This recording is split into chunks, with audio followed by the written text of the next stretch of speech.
The following is a production of the 931 Sports Network. You ready? Get ready to feel the excitement as your Golden Eagles take flight. Showtime.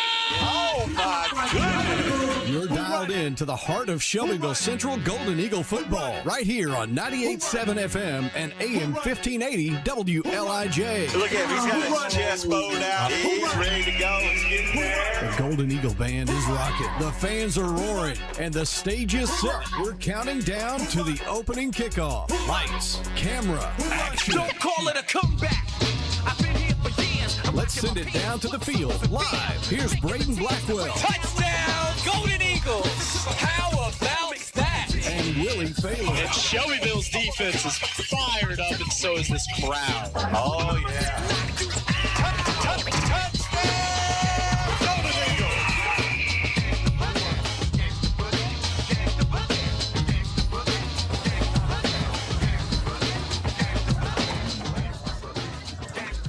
Welcome into Shelbyville Central High School, home of your Shelbyville Central Golden Eagles. Willie Thaler, Braden Blackwell alongside me here, and it's a sweltering Thursday night, but the Golden Eagles back in black for a Week 2 matchup against non-district opponent Marshall County. And Braden, Golden Eagles coming off a pretty big win last weekend in that heated rivalry matchup, 13-10 in double overtime against Tullahoma. Yeah, I think that was one of the biggest pace-setting games I've seen this team play in the past 5 years? I mean, you come in, you have a sophomore quarterback, you're going against a team that really put you through the ringer last season, not to sugarcoat it, of course. But then you come in, you go into overtime, you get that last-second touchdown to Jackson Them, who was the hero of last week, pretty much in every aspect, kicked those 2 field goals in first overtime and second overtime, and was involved in that fumble on the quarterback for Tullahoma. But really, that game kind of just pushes you even more in terms of what is your identity? What can you build off of and put into this game against the Tigers? And speaking of pace setting, Braden, we're going to go ahead and get right into it. First things first for the First Bank keys to the game. And for me, looking at this team offensively after what they did last week in that 13-10 win over Tullahoma, for this offense, they showed that they want to run the ball, and then that's going to be their identity with sophomore quarterback Sion Rucker under center with a three-headed rushing monster of Torion Mathis and then Titan Long back there as well. But Torion Mathis out for this one. You've still got Sion Rucker's legs. You've still got the 2 other healthy running backs. You have a heck of an O-line, a veteran O-line out there. They did a really good job against Tullahoma last week. And looking at Marshall County so far in warm-ups, a bit of a smaller, quicker offensive or defensive line than they saw against Tullahoma. So I think another great opportunity for the Golden Eagles to come out, try to run the ball, and really impose their will early on. Yeah, I think personally on the offensive side, you mentioned how much they ran the ball in that first game. Rucker not really able to find his groove in the air. But I think the most important part of this game is you're going up against another team who has a strong running back. So if you're going to be both sides, that's going to be, ground and pound the whole game. I think this would be the perfect game to try to get Sion Rucker to get some air under the ball. No crazy deep passes. It doesn't have to be anything off the rip. Just some slants, curls, figure out what he can do, test his might. That's what you have to do with this team because you can only run the ball so much before the whole factory shuts down. And I think getting the ball in the air for this offense, the Golden Eagles can really thrive off of that. Well, and for my key to the game for the Golden Eagle defense, that kind of aligns with what you want them to do offensively. This defense needs to create a real turnover to try to help this offense. They had a couple of turnover on downs later in that Tullahoma game, but it was deep in their own territory and didn't give Sion and the rest of this young group a chance to get much going. And then looking at Marshall County's offense, they played Lincoln County last week. Sophomore quarterback Gavin Schrader really struggled against Lincoln County, and I think the front 7 for the Golden Eagles, that pass rush can really get back there, affect him, and give that secondary that looked a little weakened in week 1 an opportunity to step up this week. Yeah, I'm kind of riding off your coattails a little bit. The defense for this team, we saw how well they did against Tullahoma. Tullahoma a little bit more lackluster in the running back department or in terms of running it all. Their highest carry was the one carry that one of their slot wide receivers had on an end around for 26 yards. But I think the most important thing for Shelbyville on the defensive side, you got to be able to stop the air raid. You want to try to start the air raid on your offensive side, but then once it comes to defense, you've got to get your guys on the ball. I believe you mentioned it in our week 1 broadcast, how how weird it was to call out the furthest possible DB's name on the tackles on the opposite side of the field. So they really have to cut that out completely. Get your linebackers head in the game. Get your corners to move a little bit quicker and stick to their guys. And that was the first bank keys to the game here on WLIJ+. Willie Failer, Braden Blackwell will be back with Mike Keith introducing the Golden Eagle starters on the other side of this break. Community Bank, because we do care. I'm Scott Kokenauer. I am the Chief Executive Officer here at First Community Bank. We don't take recognition as much as we should for all the things we do in our community. We have people everywhere in this town trying to do the things we're supposed to do, which is be a good friend and neighbor to our community. A good community bank is one that can provide that, offers that, and loves that opportunity. First Community Bank, the official bank of the Tennessee Walking Horse National Celebration. Member FDIC. Kincaid's is proud to offer Beauty Rest Black to our customers. Beauty Rest Black represents a leap forward in bedding with sleep climate technology keeping you cool and triple-stranded pocketed coils to give you luxurious support all night long. Wake up refreshed and ready to take on the day with a new Beauty Rest Black mattress from Kincaid Service Company. 400 Madison Street, Shelbyville, across from the Speedway gas station. 931-684-5662.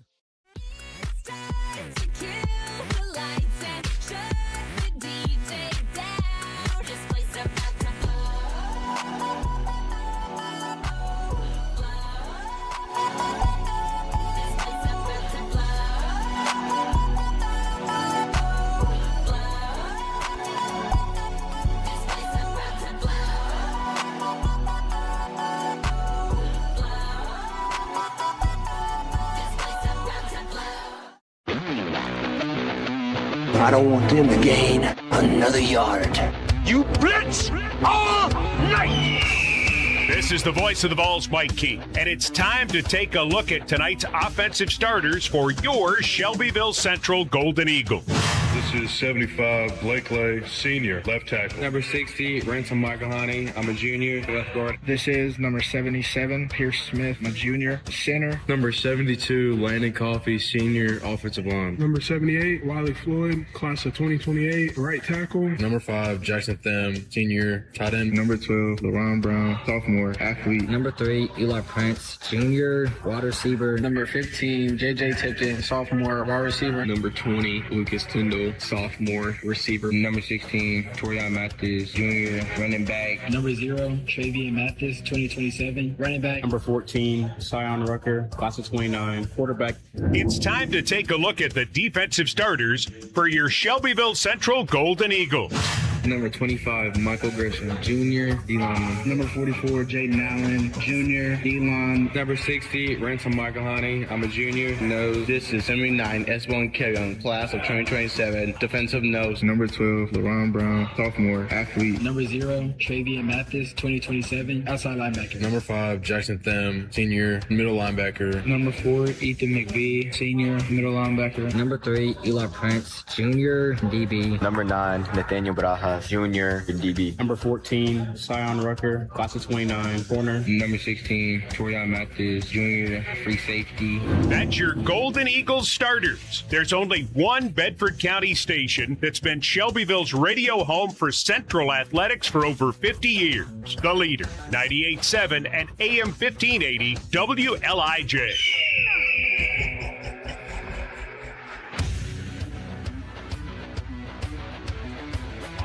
Once again, welcome back into Shelbyville. Willie Failer alongside me, Braden Blackwell here on WLIJ+, as the 1-0 Shelbyville Central Golden Eagles are preparing to take on the 0-1 Marshall County Tigers here in a Week 2 Thursday night contest. And Braden, if anybody out there is paying attention to WLIJ socials, they'll know what you're talking about. But a big giveaway coming from 98.7. Yeah, so everybody listening here today, you have been given the warning. This is the only warning I'll be able to give you during a game broadcast, but since we like you guys so much, we're giving away 2 season tickets to Golden Eagle football, and there are 3 requirements for it. If you go to WLIJ Facebook, make sure you are following WLIJ on Facebook. Instagram will give you an extra brownie point as well, including all of our other socials as well, YouTube, TikTok. We'd appreciate that, as well as like the original post that's pinned on the WLIJ Facebook. And don't forget, you have to tag who you're bringing with you with that second ticket. And folks, we got a few people interested, so you don't want to wait too long. So get on that train while you can. And there you have it from WLIJ's own Brayton Blackwell. Season ticket giveaway coming up next week on WLIJ 98.7 Facebook. We're about 30 seconds until game time here in Shelbyville. Golden Eagles taking on the Marshall County Tigers, and blackout tonight here in Bedford County. Golden Eagles going to be rocking gold helmets with black tops, black bottoms. On the other side, Marshall County going for more of a traditional look. White tops, white helmets with a blue pant. And looking back on this matchup from last season, Brayton, it was a pretty good one. Golden Eagles falling on the road 30-21.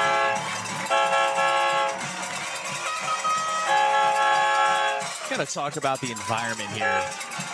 You never know what you're gonna get until you come back home, and you're getting a pretty sizable crowd. Of course, we had fireworks during the national anthem. We've got blue and gold smoke going through the air. The beautiful video board, the band's rocking, and really important game. I see Case Davis down there waving the flag. But you got to talk about, this is a really big revenge game for Shelbyville. They lost by 9 last season, and this is a really good look for Shelbyville because Marshall County is coming off a loss to Lincoln County, who, when I remember, we played Lincoln County 2 years ago, handled them pretty well, I believe so. And now you're looking at a Marshall County team that lost a lot of big pieces, including their starting quarterback. Yeah, going both ways. Sophomores starting at quarterback, so might be one of those contests where it's a little bit slower starting off. We saw the Golden Eagle offense struggle at times last week, but the defense doing its fair share to slow down the opposing team. So wouldn't be shocked to see some more of that. And the Golden Eagle kick team coming out looks like they won the toss and deferred to begin tonight's game. But 12 minutes up on the clock for the first quarter. Jackson Thim and company, the hero from last week's matchup. The 2 field goals in overtime, the game-tying touchdown. And the linebacker tight end extraordinaire about to set up for his special team duties as well. Love the blackout uniforms. Marshall County got a little bit of the OG, blue and white. A little bit more of like a Duke football look, if anything. I'd say so myself. But them getting ready to tee it up. Once again, Golden Eagles rocking those blackout uniforms tonight. Thursday night on WLIJ+. Willie Failer, Brayton Blackwell, thrilled you're here with us on a Thursday night for Golden Eagle football. Tim steps back to about the 30, getting ready to come. And the opening kickoff is off. A pooch kick by Thim around the 40. And Marshall County forced to pick it up. It'll be down right around the 35, and they'll bring out Golden Eagle defense led by that star linebacker, Jackson Thim. You know, speaking of Jackson Thim, he is a real maestro when it comes to those pooch kicks, because you give that another maybe half a second, that second layer of that return team for Marshall County has a little bit less time, and those are going to be really important when it gets to a little bit more of a grittier part of the game. And on offense, the 2 to look at for Marshall County, sophomore quarterback Gavin Schrader, who looks to be setting up in a full empty set. 3 receivers to his right, 2 to his left. Closest to the Shelbyville sideline is star running back Todd Gardner, Jr., who made a big impact in last year's matchup. Schrader's cadence drops back, a screen over to Gardner, caught at the 40, runs through a tackle and taken out of bounds, make it the 47-yard line for Marshall County. Yeah, that time they went completely empty, 5 out, and Gardner completely uncovered. definitely wanted to go to either of those guys on the left side, and they found their man. Yeah, it looks like the Golden Eagle secondary and really that second level with the linebackers dropping out in more of a prevent coverage. Marshall County, much more conservative formation here. Gardner to Schrader's right. Snap to Schrader, rolls out right, throws it, finds an open man, dropped on the 15 by number 15, Christian O'Neill, the 6-foot junior. And a chance for Marshall County's offense to really get rolling early on the second play of the game. O'Neill saw it slip through his fingers. Yeah, no way to say it's sweet. That was hit him right in the chest, actually. It looked like it bounced right off, and Golden Eagles went over there to it, but no need. The ball hits the turf. So Schrader once again back empty. Trips to his right with an up back on the right side. Number 3, Kendrick Tears, all by himself. Schrader rolls right. Once again, the rush getting to him. Throws it. Caught at the 40. And it's O'Neill making up for it. And Marshall County's flipped the field for their second first down of the ball game. Yeah, they're really getting some air under the ball. And right now, Shelbyville, they're able to get those flats now. But now it just seems like it's a bit of an issue when it gets to those mid-out routes. So Marshall County going no huddle, trying to build off the momentum. Trips to the left, Gardner to Schrader's right. Snap to the sophomore quarterback, hands off to Gardner. He gets about 2 to 3 yards before being stopped by that black wall of the Golden Eagle defensive line here on blackout night. Yeah, we talk about how good that Shelbyville run defense is. There's a good example. They pull out the first run play, and it goes absolutely nowhere. It gets about maybe a half a yard. So make it 2nd and 9 for Marshall County from the Shelbyville 35. Clock down to 10:55 left here in the first quarter on WLIJ Plus. One of your homes for Shelbyville Central football over 50 years, the other one being the more traditional WLIJ 98.7. Schrader empty once again. It's a screen, quick over to the sideline. Caught by Gardner, but dropped immediately. A great job by Eli Prince getting in there on the tackle. Yeah, Prince kind of made the receiver fold outwards a little bit, opening up like a lawn chair. But Prince has been one of those guys we've talked about being really impressive getting to his man, and he does another one just like that. Marshall County been airing it out early, but their first true test, 3rd and 6 from the Shelbyville 32. Golden Eagles looking for a big stop here on the first drive of the ball game. Gardner offset to Schrader. Schrader with a cadence, now faking back to the sideline, going up to the offensive line and changing the look. Now Gardner to his left. 2 receivers to the Shelbyville sideline, 1 to the short side. Snap to Schrader, rolls left this time, looking for a man, has all the time he needs, and does just that. Kendrick Tears, the junior wideout, able to corral it in and move the chains. First down, Marshall County. Well, if we're learning anything about Marshall County, is they're not afraid to let that ball go in the air, and not much more you can say. They're doing it well. In Shelbyville's part, they have to get out to the left and right side. Yeah, I think Marshall County saw the rush they were able to get against Tullahoma and decided to get their quarterback out of the pocket. Now Gardner going lateral. A great job by Shelbyville, and Gardner might have gotten half a yard that time after dipping and diving. Has to fall over a defender to get any forward progress. Yeah, it looked like that time around with J.J. Tipton kind of tabletop.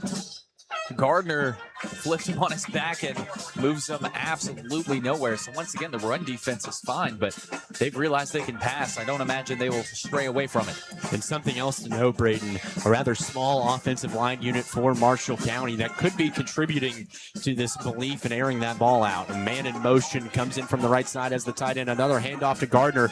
Gardner with a big hole and about a 5-yard gain to set up 3rd and medium for Marshall County.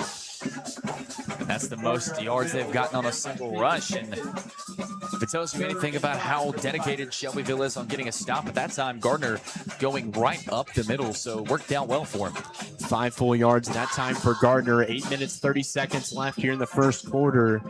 Gavin Schrader in the Marshall County Tiger offense starting to slow down with 3rd and 5 from the Shelbyville 17. A heavier formation. Schrader hands off to Gardner. Gardner has a little wiggle room, but not enough to get to the sticks. Met by a cavalcade of Golden Eagles to force 4th down and what appears to be 3. Once again, Tipton, that secondary flying from way back and able to be one of the first guys on. Looks like Marshall County and head coach Thomas Osteen going to opt to leave the offense out there for now. Schrader double checking with the sideline, but Marshall County looking to gamble early. 4th and 3 from the 15, 7:45 left on the clock. Schrader going to go under center for the first time all night. May it be a hard count. Man in motion, Schrader drops the snap, picked up by number 0, suplex, and a turnover on downs. Travion Mathis flying off the edge, and the Golden Eagle offense is coming out onto the field. There's that man, Jackson Them, Ethan McBee, sandwiching the quarterback. That is the worst way to end that drive for Marshall County. They drove all the way down the field with some beautiful passes and ends up getting nothing, and the score remains 0-0. A little bit of a quick turnaround here for the Golden Eagle offense with sophomore quarterback Sion Rucker coming off his first career win as a starter, 1 for 2 in that metric. And undefeated as a sophomore, albeit it's only week 2, but still a good start for a young Golden Eagle offense, and trying to replicate that here tonight against the Marshall County unit that gave up 5 touchdowns last weekend. Titan Long going to be the starting running back tonight. He'll be with the first runs. Brings McBee in motion, snap to Rucker, goes right to Long, and Long takes 4 Tigers to bring him down for a gain of 3. Long on the carry. Yeah, Long had a really good week last week. Really the workhorse, if anything. I think he got about 17 carries in one night, so really able to handle it, and he was able to bounce off defenders, and he gets him about halfway. Long going to stay out there. Now to the right of Sion Rucker. 2 receivers out. Rucker straight to Long. And Long going to try to push forward. Might have gotten 1 yard there, if not less. And that'll stump the Golden Eagles for 3rd and long with just under 7 minutes to play. Now Long looks like he's going down. And that spells trouble for the Golden Eagles. Already down Torion Mathis. His brother Travion healthy, but now Titan Long, who became the bell cow back in the second half, and really both overtimes in the 13-10 win over Tullahoma. So this could be a really big injury for the Golden Eagle offense. Yeah, and it's a bit scary the way he went down, because he was fully stood up and looked like he was ready to go, and then all of a sudden something just clicked, and he's back on his feet and maybe got the wind knocked out of him. Yeah, Long up quick, as you said. Possibly could be a cramp with the way he went down after the play, after popping up, like you said as well, Braden. Could be getting the wind knocked out of him. But Long keeping the helmet on for now, heading towards that blue tent, but not going to go in it fully.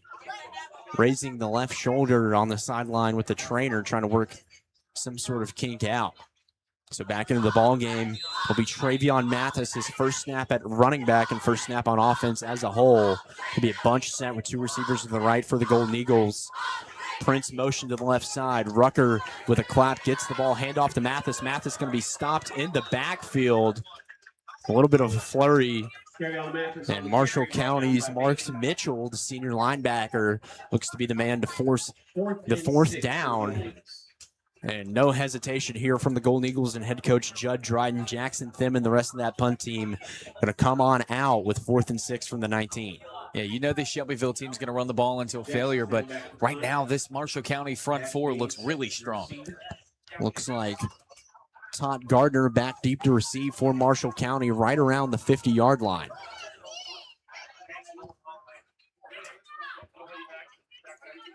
Snap to Them. Kick is up and away, a line drive kick, driving the returner back. Dash Meyer's going to have to let it go out. Instead, picks it up, bobbles it to himself at the 30, makes a man miss, makes another miss. His helmet comes off. That'll be a face mask on the Golden Eagles, and the play is called dead at 5:36. And Marshall County, even though the ball carrier brought down inside the 25, this one's probably going to go out towards midfield. Yeah, it looked like that time around one of the Golden Eagles flew down there. I believe it was Jonathan Wright, but flew down there, grabbed the back of the helmet rather than the face mask, and kind of just peeled it off like a little bit like you peel an orange, but not exactly an orange out there. Yeah, it looks like it was John Wright, as you said, and Zeb Wilson, number 42, involved in that play. And referees have this one sorted out. Ball is going to make definitely a little bit of a commute. Marshall County going to start on their own 40-yard line, very similar spot to that first drive of the ball game. But you can't ignore it, Braden. Heck of a punt by Thim that time. I was just about to say that. I mean, I'm surprised he picked it up. Usually you let it roll out of bounds, but it works out in Marshall County's favor, but can't knock them at all.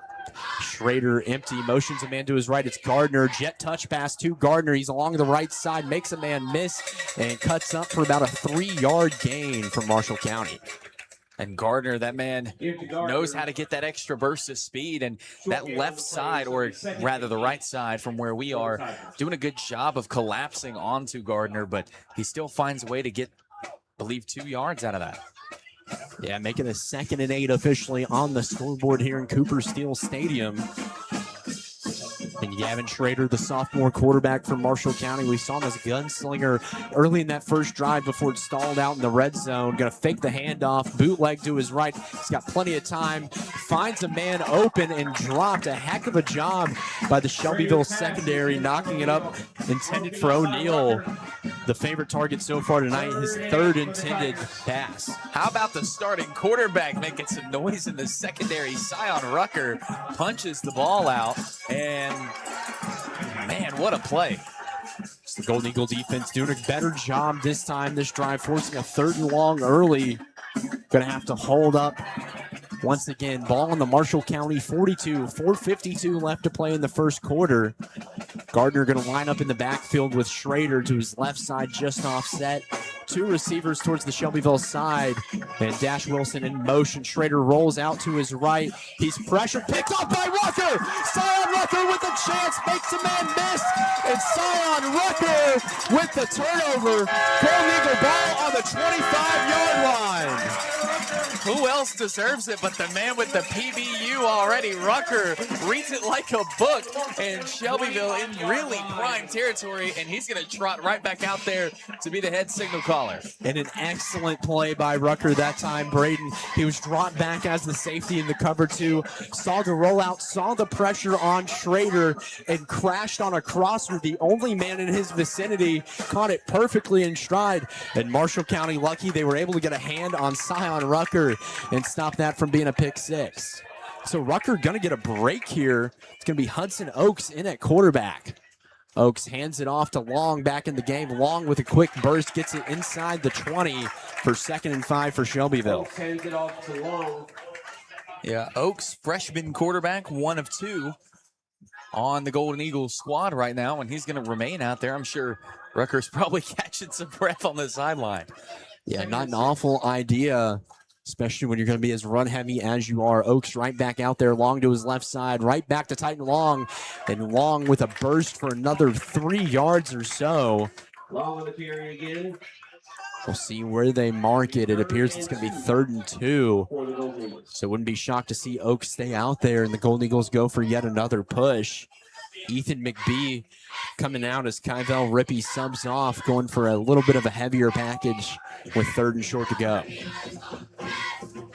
We saw a lot of this in week 1, getting close to the goal line, and it's deja vu in Bedford County.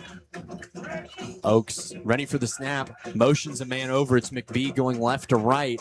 Handoff to Long. Long goes out right, brought down behind the line of scrimmage. Yet again, number 10, Marks Mitchell making an impact from that 2nd level. And so we'll see what the decision is here. Jackson Thim, that's certainly within his range with the ball on the 17. But it looks like the offense going to stay out for now. No gain on the play. 4th and 2 for the Golden Eagles. Interesting going for it this early, but I don't hate the decision. This team's capable of it. Just curious, especially without Rucker out there.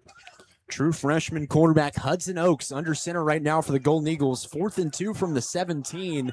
Starting quarterback Sion Rucker out of the ball game after an interception to give the Golden Eagles the ball. Handoff to Long. Long going to break for the sticks, and he's got it and a little bit more. Ball going to be down at the 10, if not inside of it. A 6-yard rush for Titan Long for the first down of the night for the Golden Eagles. Lee Adcock Construction first down, that is, and certainly looking for more of those tonight. The Golden Eagles quite a bit of time last week for their first down. Finds one on the second drive of the ball game. Oaks going to stay out there. And looks like Long still at running back as well. A little bit of movement. Marshall County jumping off sides. That might be a free 5 for the Golden Eagles. And I believe it's going to be Marshall County players already backing up a little bit. And Shelbyville's going to move just a little bit closer. Not inside the 10, so still going to get the full 5 that time. So it'll be 1st and 5 from the 6. The first down marker just inside of the 2-yard line. 2:15 left on the clock and a scoreless affair here on WLIJ Plus. Golden Eagles, Marshall County right here. And Hudson Oaks, the true freshman, going to remain in the game here as the quarterback in the red zone. Oaks going up, no huddle for the Golden Eagles, just calling out the play to the offensive line. Tight and long. The senior running back. Oaks going to go to throw, finds a man in the flat. It's Jackson Them lowers his shoulder. Touchdown, Golden Eagles! Hudson Oaks on his first career varsity attempt and his first career touchdown. What a moment in Shelbyville. Golden Eagles up 6. Not too shabby for your first throw, Willie. My goodness. Reads that perfectly, and who better to get it to than Jackson Them, who barrels over the goal line. And guess who's kicking the PAT?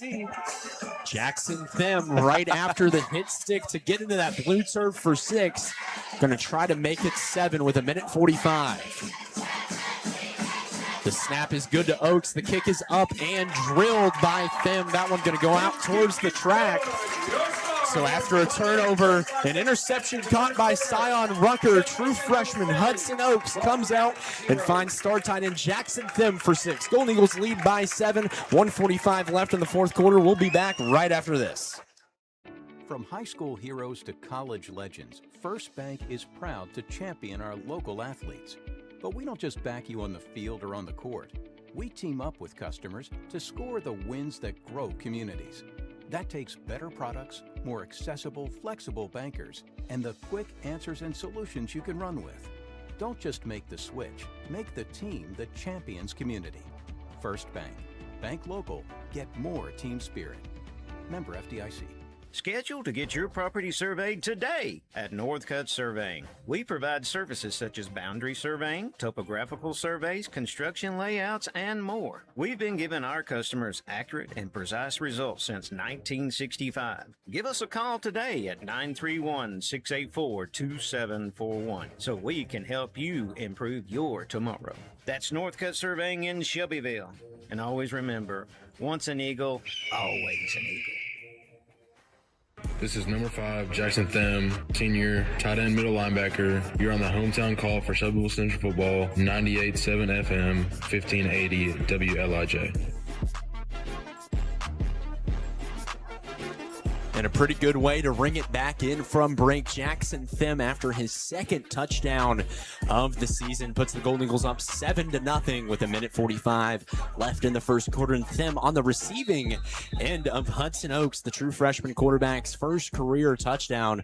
Oaks leading that second drive of the ball game after Scion Rucker not out there for that drive after the interception to set the Golden Eagles up deep in Marshall County territory. Them's kickoff and onside, and will it go 10? It will, but it's out of bounds. Golden Eagles with a lapse of judgment that time. Tobin Hathcock with a chance to recover the onside kick. A little bit of a wobbler. It came straight down that 50-yard line, right where it has to go before you pick it up. So certainly a precarious situation, but it was clearly on the side where Heathcock could have picked that one up. Yeah, I'm going to give him the benefit of the doubt there. He had about 2 yards of give, whether he could pick that up or not. And at that point, you've got Marshall County running at you. There's a lot of traffic through there, so not the biggest oops of the world, but definitely something that could have helped Shelbyville flip this around quick. Third drive of the night for Marshall County. Their first to start in Shelbyville territory. 1st and 10 from the opposing 45. Schrader with the crowded backfield. A bunch trip set to his left, right off of the left tackle. Todd Gardner to his left. Handoff to Gardner. A counter, and 4 Golden Eagles going to get right in there. It might have been a half a yard gain for Gardner that time. Yeah, a half a yard, but probably to him felt like 10 yards. All those Golden Eagles flying in and trying to tackle him. And this front four for Shelbyville is always really impressive. Yeah, they've really set a standard early on for themselves. We're excited to see that carry into district play. And speaking of district play, that starts next week, taking on the Franklin Admirals here at home. That'll be live at 6:45 next Friday on WLIJ Plus on Facebook and YouTube. Schrader drops back, runs through the pocket, and it's affected. Caught again. Is it Rucker? It is. Sion Rucker with his second pick of the first quarter. Golden Eagle ball with less than a minute. Sion Rucker, Superman.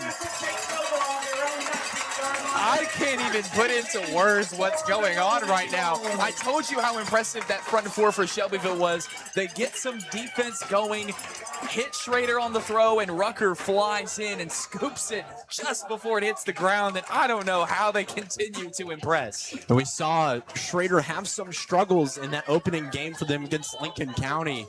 And first drive, calm, cool, and composed, but now the Golden Eagles are getting back there, getting dirty, muddling up that pocket. It's really affected him. And what a night for Sion Rucker. 2 interceptions within the first 11 minutes of play, and Rucker back out there at quarterback. Looks like it's going to be Long off to his left. Handoff to Long, never mind, pump fake. Rucker throws over the sideline. Is it caught by Prince? Did it bounce? It's going to bounce. Yeah, a little bit underthrown on that outside route to Prince. And referees, they're going to look talk to be this talking one over. And you heard the PA and you hear the student section both disagree, but 54.2 seconds left in the first quarter. Looks like it's going to be a 2nd and 10 for Shelbyville. Quarterback Sion Rucker creating some real momentum. 2 interceptions as a safety, and the Golden Eagles lead by 7. Yeah, this is defensively the best quarter I've seen them play in quite some time. And Schrader really feeling the highs and lows of being in an aerial focused offense. A lot of yards early on, a couple of really nice completions, and then a couple of even better completions to Sion Rucker, rocking black and gold tonight. I believe the referee just gave a warning to Shelbyville's sideline, telling them back up, don't get on the green or the white, stay out of his lane. There you have it, and Shelbyville going to get moved backwards. In fact, we'll see what the call here is going to be. That's 5 yards in reverse. The Gold Eagles going to have 2nd and 15 from their own 14-yard line. So after the interception by Rucker, a little bit of a precarious situation. 2nd and 20, excuse me. Math is not my strong suit. Broadcasting high school football is. Rucker in the shotgun, Long along to him, pump fake once again. Over to the sideline bubble, caught, ball loose, but after he was down on the reception will be Eli Prince going right back to him after he dropped it the first time. Golden Eagles going to have 3rd and 18. So right now you might be playing to free up a little bit of room for Jackson Thim, and why not with the way that your defense has been playing. Under 30 seconds left to go in the first quarter. Rucker looking to the sideline for the call. 1 receiver to the left, 2 down to the right towards the Shelbyville sideline. Golden Eagles going left to right on your radio dial or whatever else you're listening to WLIJ Plus on. Snap to Rucker. He drops back looking for a man. He's in trouble. He's darting around, rolls right, has a man chasing him, trying to make him miss. He'll get out of it, but down at the 10-yard line or just inside of that 0. And that'll do it for the first quarter. Gold Eagles facing a 4th and long from their own 12-yard line. But on the scoreboard, it's been all Golden Eagles. Shelbyville leads 7-0 on the back of 2 interceptions and the first career touchdown for Hudson Oaks. We'll be back with the second quarter on the other side of this break. Looking for culvert pipe or heavy equipment? Clanton Pipe and Supply has got you covered.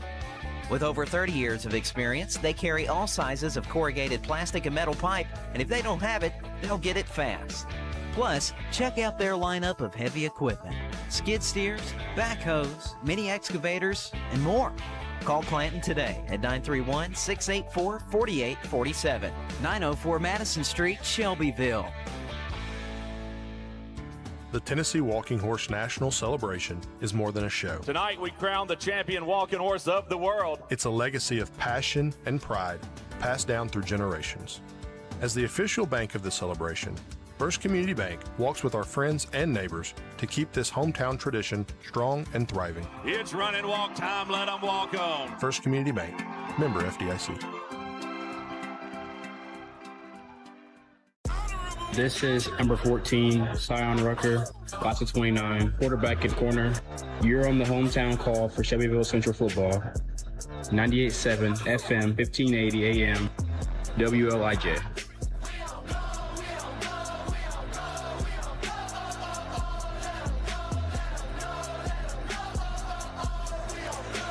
Golden Eagle defense and Sion Rucker have been on go so far through the first 12 minutes. Golden Eagles lead 7-0 over Marshall County here in this Week 2 contest. But Marshall County pinning the Golden Eagles offense back. Going to be 4th and 17 from their own 12. And Jackson Thim and the punt team out to start the second quarter.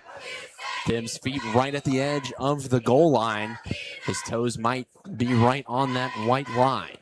Snap to Thim is good. A little bit of pressure, but he gets it off no problem. A little bit higher.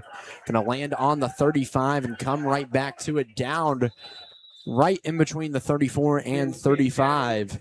So Gavin Schrader and company going to come back out for the 4th time tonight.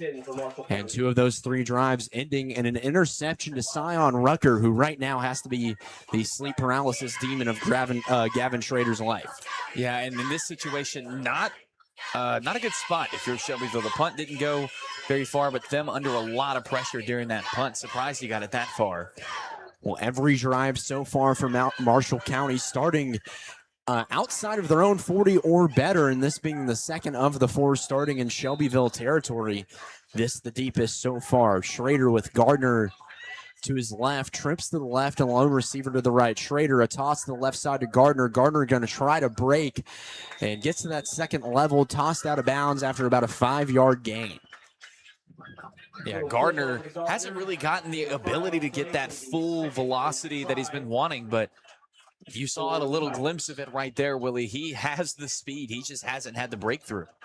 Tiger offense now inside the 30 on second down. The Golden Eagles looking for another big swing here, but they're up early, 7-0, 11-17 left in the first half. The sophomore quarterback, Schrader, in the pocket, going to drop back, looking for a man, and he has one. A curl caught right at the sticks, and Eli Prince once again right there on the receiver, but that time able to haul it in is number 3, Kendrick Tears. Yeah, really impressive catch by Tears on the left side. Got hit as soon as he caught the ball, but held on to it, and they call it a catch, so they're set up 3rd and 1. A really good job by Eli Prince to keep the sticks from moving that time. Ball on the 25, so you might be flirting with field goal range here, but we saw Marshall County aggressive in short distance situations. I don't expect to see that change. Handoff to Gardner, misdirection. Gardner going to break free, get past the sticks, and inside the 20, just offset from the Cooper Steel logo on the far sideline. So the 3rd first down of the ball game for Marshall County. And Marshall County definitely coming out in the second quarter, playing a little bit more aggressive, and Schrader definitely not putting any chips on the roulette tables for this quarter. Certainly believe you there that time, but they just haven't thrown towards Sion Rucker yet. One of 2 safeties patrolling deep for the Golden Eagles. Schrader in the gun yet again, a handoff to Gardner. Gardner going to get away from that defensive line. First down and more. Touchdown for Todd Gardner. An 18-yard score for the junior running back. Really showing a blaze of speed that time to slice and dice through the Golden Eagle defense. Yeah, breaking tackles, and I mentioned once he gets to full speed, he's hard to stop. And there's a good example there. Kind of just dipping and diving. Really looked like he was showing off the 5 Ds of dodgeball against the Golden Eagles second level and secondary. Marshall County lining up for the extra point, but with a swinging gate set up. And now they'll motion over to a more traditional field goal line of scrimmage, but a flag down. Looks like that might have been an illegal motion against Marshall County. We'll see what happens here, and instead going to be offsides on the Golden Eagles. So Marshall County going to send the offense back out with a chance for a conversion from the 1-yard line. Interesting offside. Nothing even really happened yet, but I guess it happens, and now Marshall County has a chance to take a lead. Well, we've really seen Two big momentum swings here by both sides. The two interceptions by Scion Rucker, the passing touchdown by Hudson Oaks. But now Marshall County coming back the touchdown, an 18-yard rush by Todd Gardner, and now a chance to convert. We're going to go a little bit heavy, two tight ends to the left. Gardner, Schrader going to toss it to Gardner, and Gardner has one man to beat. And Todd Gardner going to get just inside that pylon for the two-point conversion. Marshall County takes the lead 8-7 with 9:59 left on the clock here in the second quarter on WLIJ Plus. Been a heck of a game so far. Momentum all over the place. Don't go anywhere. We'll be back right after this. Visit Kincaid Service Company today to experience the superior comfort of a Serta mattress. Serta has pioneered sleep innovation for more than 90 years, bringing quality products to more than 150 countries worldwide. Serta Comfort is validated by consumers with thousands of 5-star reviews and are designed and assembled in the U.S. at one of Serta's state-of-the-art facilities. Serta's award-winning mattress collections are created by providing superior comfort along with overall support and breathability. Get Serta Comfort by visiting Kincaid Service Company in Shelbyville. Online at kincaidservice.com. On game night, winning is everything. But at First Bank, we know life's big wins happen off the field. Like when you win that amazing heart, when you win your first classroom's respect, or when you win your employees' loyalty and find the home that wins their smiles. Life's big wins take a bank big on you. Join the team that helps you win not only on game day, but on days you never forget. First Bank, the official bank of TSSAA. Member FDIC, Equal Housing Lender. This is Shelbyville Station, 98.7 and AM 1580. WLIJ, your radio home for Shelbyville Central Golden Eagles football. Part of the 931 Sports Network. Golden Eagles set to receive their first kickoff of the night. And away it goes, and that one might have a chance for a touchback, and they'll do just that. J.J. Tipton going to let that one sail into the end zone, and Scion Rucker and company going to return with the ball starting on their own 20. Pretty good kick. Yeah. That's for you gotta really like lower the expectation in high school, because a lot of these guys, they mainly pull from like a lot of soccer players end up playing kicker, or guys who have gotten soccer experience and who just want to play football, but you usually very rarely see a touchback. Well, and you've got a lot of teams, too, just like Shelbyville, that really believe in that pooch kick and containing the other team's return, but also a chance to really just get your kick team guys downhill and a chance at a big hit and trying to knock that one out. And looks like Hudson Oaks is going to go back out to quarterback for the Golden Eagles. A handoff to Long. Long going to go up the right side. And the biggest run of the night for the Golden Eagles so far. Long going to get a gain of 8 on first down. Took 4 Tigers to bring him down. And, we talked about it over the break. Maybe they want to – you've got a sophomore starter and you got freshman backups. Mix it up a little bit. This is the time to do it. I mean, this game doesn't count towards the district, so I don't see – why it would be a huge issue, and it looks like they heed to my advice just a little bit. Oak's going to stay out there now. LaRon Brown coming in place of Titan Long. It'll be his first action at running back all season. We've seen him mostly as a wide receiver so far. Oak's going to motion a man. It'll be Jackson Thim going right to left. Thim now down into the slot, offset from Eli Prince. The snap to Oaks, and Oaks going to give it on the RPO. And Brown going to find a big edge that time. Another gain of 7 or 8. An elite Adcock construction first down for the Golden Eagles. And I don't know if you heard that starter's intro from earlier, but he did say he was an athlete. And LaRon Brown getting back there and a pretty solid run to get him that first down. And not much more you can ask for as Shelbyville picks up some much-needed yards. I certainly believe you there. And, Braden, we've talked about it at length over our time calling Shelbyville Central games together. They just breed running backs here, man. Handoff to Brown again. Brown breaks free through one and another. LaRon Brown brought down inside the 40, and that's a man on a mission for the Golden Eagles. Absolutely untouched until the 40, and golly, how do they just keep making running backs? There's got to be a lab somewhere. That's probably what all these facilities are for. I bet you that it's probably got a Cooper Steel logo on it, too. Somewhere. So Oaks and Brown going to stay the duo in the backfield after the big game. Looked like it was a rush of about 25. Golden Eagles, their second Lee Adcock construction first down of the drive. Down to 8 minutes left here in the second quarter. Snaps bad. Oaks picks it up. Handoff to Brown. Spin move at the 35. And a nifty trick that was for an extra 2 yards. Golden Eagles going to have 2nd and 5 after that one by LaRon Brown Jr. You know, LaRon Brown looking like a bad man right now. That spin move, probably one of the better that you'll see out of a high school running back. And my goodness, a lot of personnel changes too right now with this offense. Titan Long coming back in as the running back. Yeah, going to have Titan Long in the backfield, as you said. Jackson Thim split out wide as a wide receiver. Eli Prince offset to him on the right side. A pistol formation. The man in motion's number 44. Snap to Oaks. It hit 44. Oaks goes down and plays that one a bit conservative. Just takes a knee. And not the world's worst idea that time by the freshman quarterback. Yeah, honestly, that feels like the best situation there. Just take the knee. You've already got 2 Tigers coming off the left and right side. The most you're going to do is get back to the line of scrimmage. And honestly, not much more you can ask for out of the freshman. So big loss at that time. Golden Eagles back to where they started on this side of the field. 3rd and 10 from the 38. A big third down here for Hudson Oaks. Another test for the freshman. Thim in motion from right to left. He's set. Oaks tries to get a man to jump, now looking to the sideline. Oaks setting his protection. 2 receivers to the right, 1 to the left, with Thim as a tight end on the left side as well. Motions long to his right side. The snap, play faked along, out to the sideline, caught by Prince. Prince with some room to wiggle. He's close to the sticks, going to be brought up short. Ball's out. Ball's out. Marshall County thinks they have it. And Marshall County going to get the ball.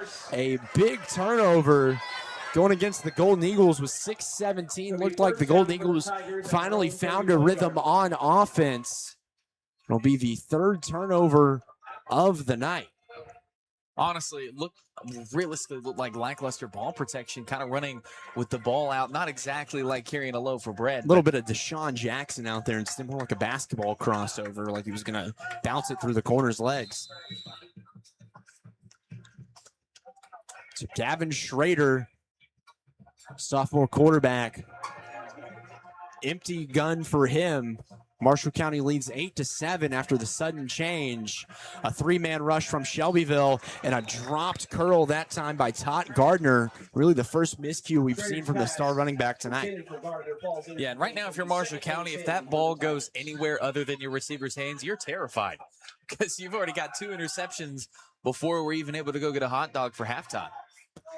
And on the topic of hot dogs at halftime, 6:12 left to play in the first half on the Kincaid Service Company scoreboard. 2nd and 10 from the 31 from Marshall County. They lead 8-7 over the Golden Eagles. Schrader hands off to Gardner. Gardner gets a big push from the left side. And 4 or 5 Golden Eagles having to drag him down around the 36-yard line. So that's going to set up a 3rd and 4 for Marshall County. And another big test here for the Golden Eagle defense. Yeah, Shelbyville's been able to hold up strong. The pass game, they've got that pretty well blanketed outside that first drive, but right now, it seems like Gardner's catching his drift again. And this Marshall County offense going to go as far as Todd Gardner can take them. And he's found pay dirt for him once already. A 4-man rush, a free rusher. Schrader shakes him free, has another in his face, reverses field. He's going to try to run for the sticks and caught up by number 31. A heck of a tackle by Trey Taylor that time to bring him down and force 4th down for Marshall County. Honestly, good job from Schrader to even get yards. I mean, he was dead to rights and shaked off a few, and now looks like they are going to punt this ball away. So this will be the first time we've seen the punt team all night from Marshall County, but we've also seen a lot of aggressiveness to that Golden Eagle receiving team. Going to have to stay on their toes and watch for a fake at midfield. Getting a look at the Golden Eagles. Looks like it's going to be possibly Prince for the punt return. I believe that might be LaRon Brown back there. Would certainly make sense with the explosiveness. Snap off, kick good, lands at the 35. Going to bounce inside the 25-yard line, and Marshall County going to down that one at the 24. So now we take a look at the Shelbyville sideline to see who's going to come out at quarterback. We've seen a pretty even split between Scion Rucker and Hudson Oaks.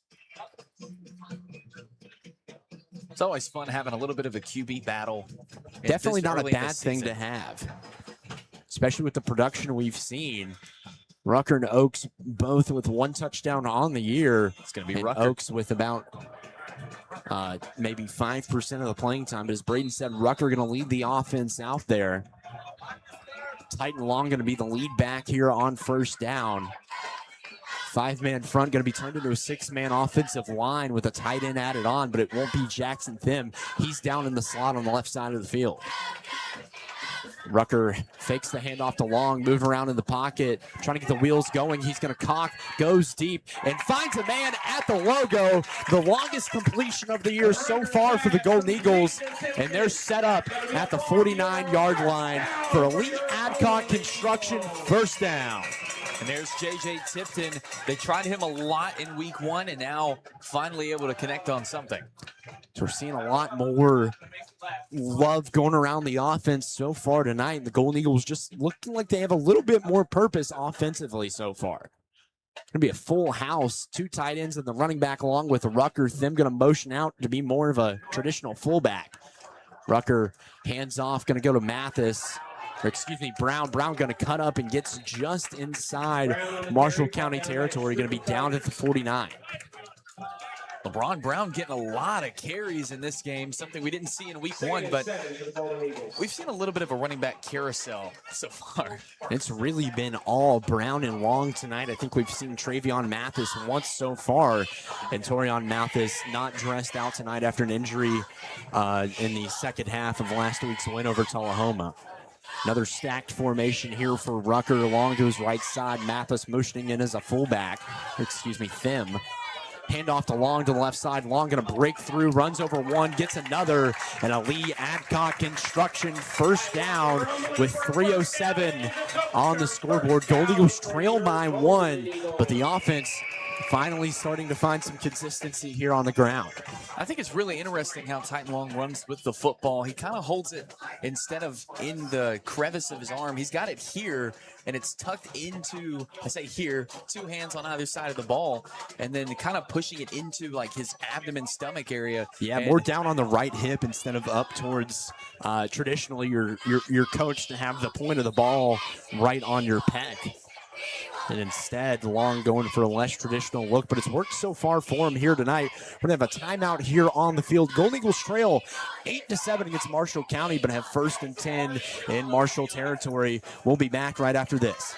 Schedule to get your property surveyed today at Northcutt Surveying. We provide services such as boundary surveying, topographical surveys, construction layouts, and more. We've been giving our customers accurate and precise results since 1965. Give us a call today at 931-684-2741 so we can help you improve your tomorrow. That's Northcutt Surveying in Shelbyville. And always remember, once an eagle, always an eagle. Looking for culvert pipe or heavy equipment? Clanton Pipe and Supply has got you covered. With over 30 years of experience, they carry all sizes of corrugated plastic and metal pipe, and if they don't have it, they'll get it fast. Plus, check out their lineup of heavy equipment: skid steers, backhoes, mini excavators, and more.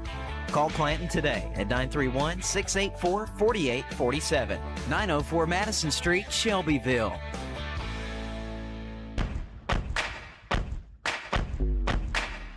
Coach Dryden and your 2026 Shelbyville Golden Eagles play here on WLIJ, WLIJradio.com, and the WLIJ 98.7 app. A 2 tight end set for the handoff to Long. Long dives through. It looks like it'll be a 6-yard gain on 1st and 10 from the 41. Golden Eagles have 2.5 minutes to work with here in the first half as they trail Marshall County 8-7 in what has been a really back and forth affair so far tonight. Both sides coming up with pretty timely turnovers, but then some struggles on offense as well.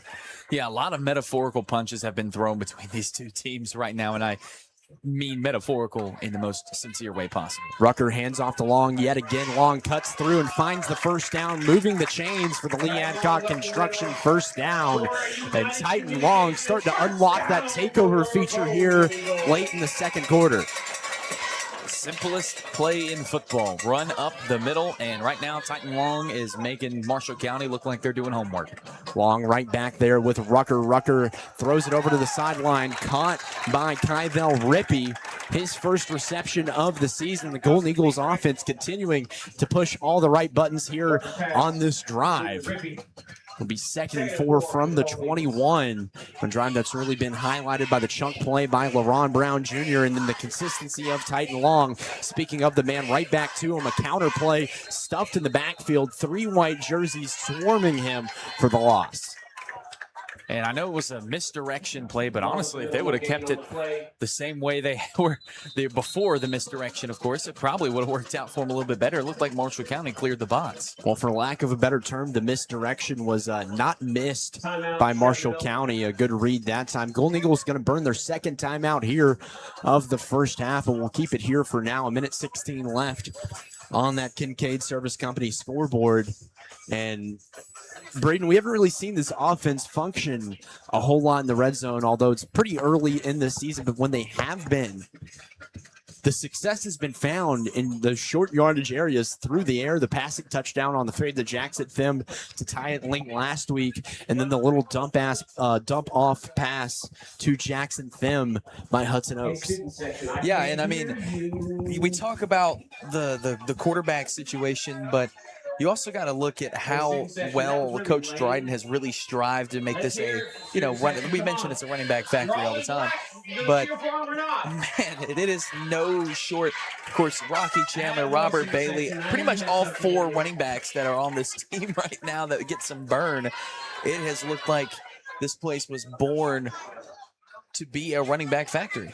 And a lot of that coming with some help from up front. Coming out of the timeout will be LaRon Brown Jr. at running back. He'll set up to the left side of Rucker. A twin set with Jackson Thim as the tight end on the left side. 2 receivers split out to the right. Snap to Rucker, goes high. He catches it, rolls to his left side, throws a prayer up, and caught. Is he in play? Touchdown, Golden Eagles! The play of the year in week 2. My goodness! And a flag coming in late, but it won't matter. Shelbyville scores on what might be one of the best catches I've ever seen to light the fuse. How in the world does he even come down with that ball? He is literally the closest you can be to the sideline. Of course, we got to double check if they're going to say anything about it, but I think this is going to be an after the play flag. That's going to move it back. Play against the Golden Eagles, or flag, excuse me. Touchdown is good, announced by the White Hat. But what a catch, and really what a throw by Sion Rucker. A heck of a way to adapt. And if those of you at home have been wondering why Sion Rucker is the starting quarterback of the Golden Eagle football team, I think that play might have shut up every hater Sion Rucker has ever had. I think with the ability to catch a whack snap like that and throw it to the back corner with every ounce of your body and trust your receivers and trust that was, how in the world did that just happen? I mean, just an incredible sequence between both, and now you can hear the student section starting to line up. Might have been a late flag on Marshall County. So the Golden Eagles going to set up to go for 2. Ball on the 3-yard line. Rucker at quarterback. Titan Long going to be the running back here. 1:08 left on the clock in the first half. Golden Eagles lead 13-8 and looking to grow it with a point after attempt here.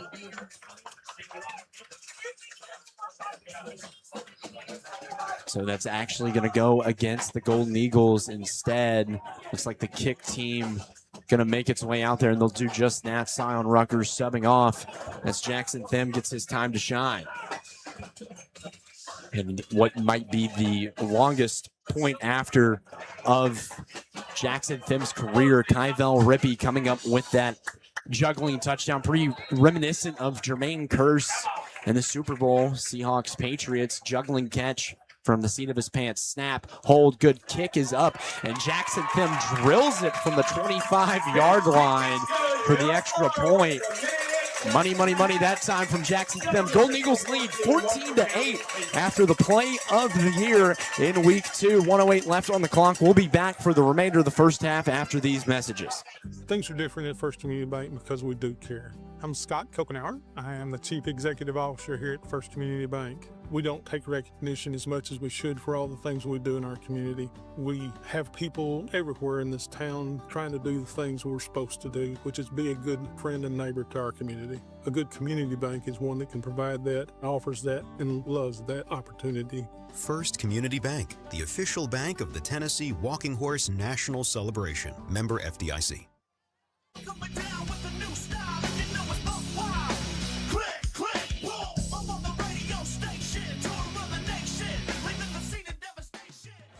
Welcome back into WLIJ Plus. Golden Eagles lead 14-8 over Marshall County. And what is the final non-district matchup before district play begins? Willie Failer alongside me, Braden Blackwell. And if you're with us here tonight, whether it be on Facebook Live or on YouTube, we sincerely appreciate it here on WLIJ Plus. Back over on 98.7, the start of the annual horse show, which kind of diverts us for a couple weeks. We'll be back here on WLIJ Plus next Friday, live at 6:45 or so, bringing you Golden Eagle District play against Franklin, the Franklin Admirals. I know Franklin County around here. Right. Did you see that clip, that Franklin County clip? Yes. That's crazy. That was, if you don't know what I'm talking about, just look up Franklin County football, and I promise you're going to see what I'm talking about. But that has been going viral, and man, that is, I'm not even going to spoil it for you. It's a little bit of an adjustment here from Marshall County. Brought a man over for the pooch kick. Them just going to onside it, and it will not have enough life that time. Only going about 8 of the required 10 yards for the onside kick. But Marshall County kind of letting it hang out there and giving the Golden Eagles every opportunity for the onside kick. The middle of the field is wide open for it, and Jackson Thim has seen it and is really trying to add to that huddle film. You know, if he gets one, it wouldn't shock me just because of how many how many opportunities that they've given him. And golly, he was doing it a lot last season. I know you remember as much as I do. So, but what I would really like to see in a perfect world where in TSSAA you can advance the ball on an onside kick, because technically you can't. Where you pick it up is where the ball's dead. But can you imagine Jackson Thim kicking an onside kick, picking it up, and then just lowering the shoulder? I feel like that is like one of the most likely things to happen with this kid. He has been nothing but impressive, and it wouldn't surprise me if he just teleported to the end zone. Honestly, just start warping time at this point. I believe you there. 1:08 on the clock, ball right on the Golden Eagle 49-yard line for now. We'll see if it moves or not based off any penalty from the onside kick, and it will do just that. We're just taking our sweet time. Officiating crew certainly doesn't have reservations anytime tonight. And neither do Gavin Schrader or Todd Gardner, the star backfield duo for Marshall County. Schrader struggling early on.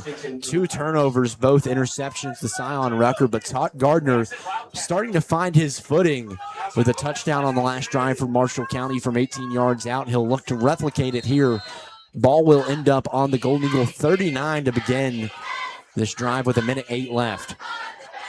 Schrader outside. Gardner caught up by 4 to 5 different Golden Eagles making contact in the backfield.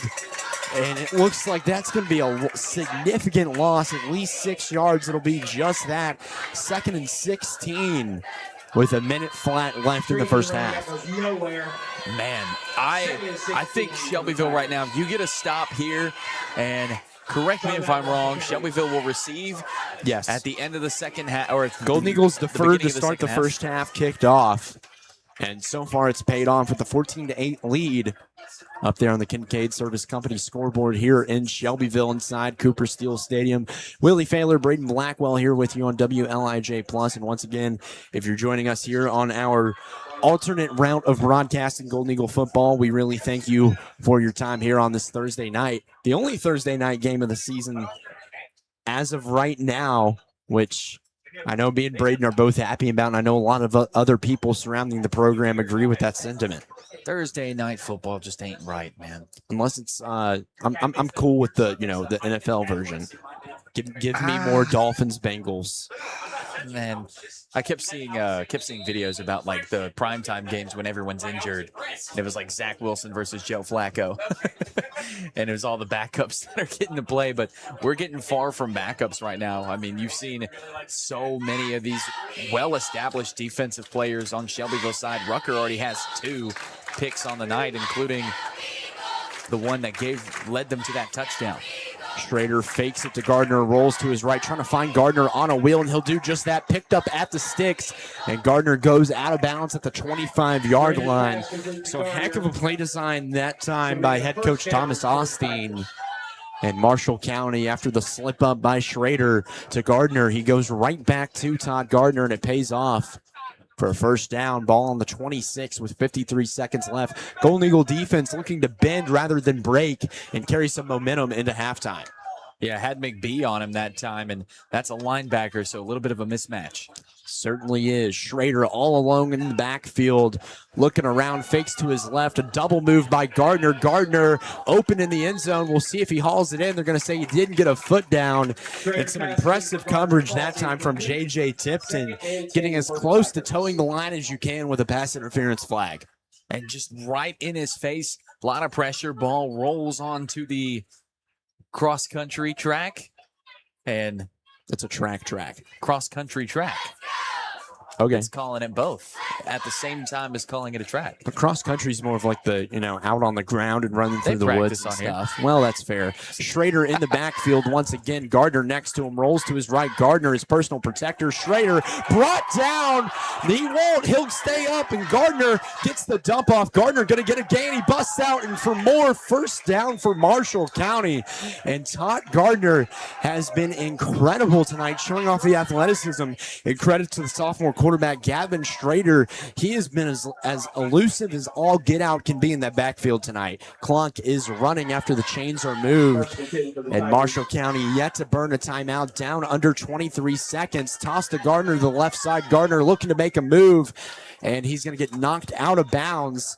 Won't move the sticks that time, but a gain of at least more than 5. And that is a circus play if I've ever seen one. That right there should have been what could have been the end of this half, but just stayed on his feet, and this Marshall County squad just not giving up.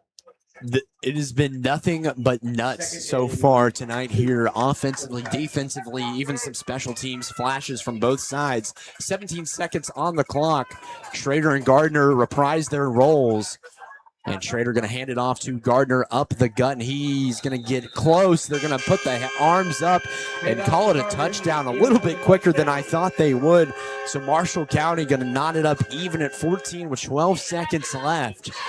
And an anything but textbook offensive drive from the Tigers, and definitely a defensive drive that's going to leave some folks scratching their heads on the Shelbyville side. Yeah, had the opportunity to end this half effectively with the sack, and then just got rid of it, dumped it off, and put them in prime position to get the ball in the end zone, and they do just that. And now they got to worry about the offsides on the PAT again. So we'll see if that happens. Marshall County going to the swinging gate, into the motion to the what you would call normal formation. Hold is good, kick is up, and it sails through the uprights. Marshall County reprises their lead 15-14, but a flag down on the play. I believe that's going to go against Shelbyville. I believe it might be roughing the kicker. And that'll be something more than likely enforced on the kickoff. And if you're ever going to have that happen, there's not really a better time for it than a kickoff to close out the first half in a tight game, because yes, it's big, but you'd much rather see it now than in the fourth quarter with 10 seconds on the clock in a 1-point ball game that has been nothing but spectacular so far. Yeah, with that penalty, they're more than likely just going to get the ball and knee it out. Wouldn't doubt it. They get the ball in the second half, and a pretty productive first half for Shelbyville it's been so far. Yeah, and we were kind of left wondering what this offense is really going to look like over the span of 10 games after that double overtime win against Tullahoma, that we kind of both looked at each other afterwards, and we were just wondering what we just watched. I mean, obviously the legend of Jackson Thim growing in that one, but outside of that, it just really wasn't that much of a high-quality football game. We're really looking around wondering who else the playmakers on this team are going to be. And that question's been answered a little bit more. LaRon Brown Jr. stepping up, Eli Prince having some strong moments, and J.J. Tipton doing well as well. And even Hudson Oaks getting out there, the freshman quarterback, making his debut tonight, his first career pass attempt, finding the big mitts of Jackson Thim for the touchdown to put the Golden Eagles up originally. And that penalty definitely enforced here on the kickoff. Marshall County with an already strong leg on their kicker, going to get a chance to boot it off from the Golden Eagle 45.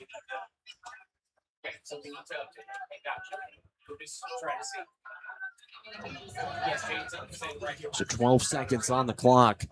As long as Marshall doesn't try some trickery here, you assume the Golden Eagles end up with this ball around their own 20-yard line, but we'll see if they don't have something up their sleeve. And the kick is off, and they will not try any funny business. Kick sails off the play clock and deep into that track. So Sion Rucker and company going to return with 12 seconds on the clock. I believe the Golden Eagles have one timeout left. And as Braden said, wouldn't be shocked to see this one just put to bed for the first half. And with that, the Golden Eagles trail by one. Marshall County on top, 15-14. And if you're just joining us here on WLIJ Plus, Golden Eagle offense has been spread out a little bit more. Hudson Oaks, freshman quarterback, his first career touchdown to Jackson Thim. And then Sion Rucker, his second passing touchdown of the season. After a wild snap, he rolled to his left side and found Kyvel Rippey, who had to tip it to himself and hauled it in with his body barely inbounds in the end zone. Snap to Rucker, handoff going to go to the running back. Looks like Brown going to break free. He gets some a little bit more. He's dipping and darting. He's going to be down at the 40 with 5 seconds to play. And the timeout going to get called with 3.5 left. That was, in fact, LaRon Brown. He comes up just a slight bit limp that time to make an adjustment to that right leg. First down for the Shelbyville Central. So hopefully all well there. But nonetheless, a Lee Adcock Construction first down. Might be the final one of the first half with 3.5 seconds left to play. And, you know, even with 10 seconds left in the game, or 10 seconds left in the first half, LaRon Brown just pedal to the metal. And he's ran so aggressively tonight. And I feel like every one of these, I say that about every one of these running backs, but he has that extra burst of speed over a guy like Titan Long, who Titan Long's still fast, but LaRon Brown, there's a reason he calls himself an athlete, not a running back or a receiver. Well, and there's so much to speak about the usage between both of them, because Titan Long, although he does not have that as innate athleticism, really jumping off the page, jumping at you in the stands, he's a big boy. He's hard to bring down, and he runs like he knows he's hard to bring down. But to LaRon Brown Jr.'s credit, we said this a lot about Robert Bailey last year, one of the top running backs in program history. He runs like he's mad. He's mad at the ground. He's mad at the defenders. Sometimes he's mad at his own offensive line ramming into him. 3.5 left on the clock for the Golden Eagles. Rucker and Brown in the backfield. Rucker going to get the snap. Hands off to Long instead, and Long gets downhill. But it's going to be too little, too late. Titan Long going to run out of bounds at the opposing 45 with zeros on the clock. Golden Eagles trail by one, 15-14, in what has been a heck of a contest so far. We're coming up with the Golden Eagle halftime report presented by Northcutt Surveying here on WLIJ Plus. We'll be right back after this. Don't go anywhere. Things are different at First Community Bank because we do care. I'm Scott Kokenauer. I am the Chief Executive Officer here at First Community Bank. We don't take recognition as much as we should for all the things we do in our community. We have people everywhere in this town trying to do the things we're supposed to do, which is be a good friend and neighbor to our community. A good community bank is one that can provide that, offers that, and loves that opportunity. First Community Bank, the official bank of the Tennessee Walking Horse National Celebration. Member FDIC.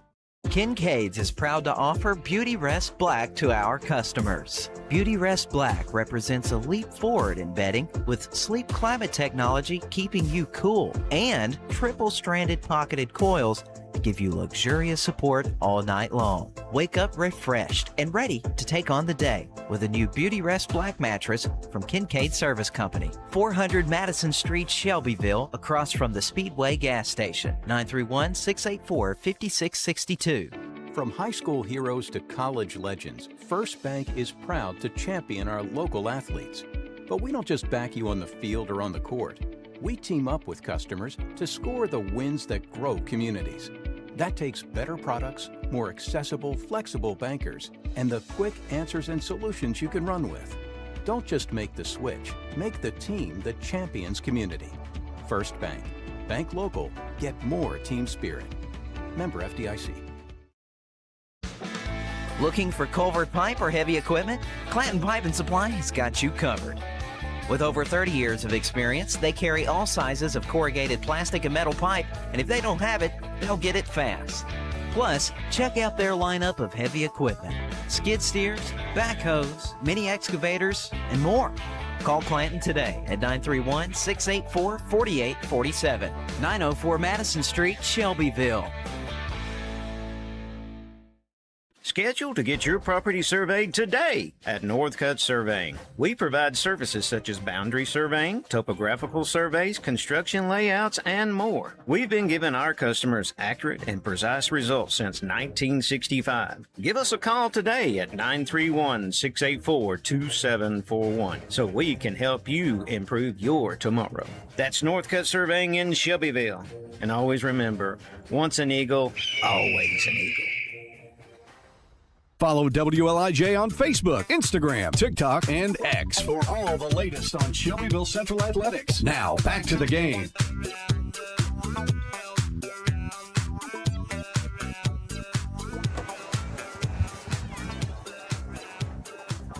Ladies and gentlemen, welcome into the Golden Eagle Halftime Report presented by Northcutt Surveying. Braden Blackwell alongside me, Willie Failer. Willie, what a game it has been. I want to hit Marshall County first and talk about how they came out flaming with the ball by the air in that first quarter, finally able to get something going. But honestly, Shelbyville, once they caught on after that first drive, felt like they did a pretty good job blanketing. Yeah, I really agree with you there for the Golden Eagles defensively.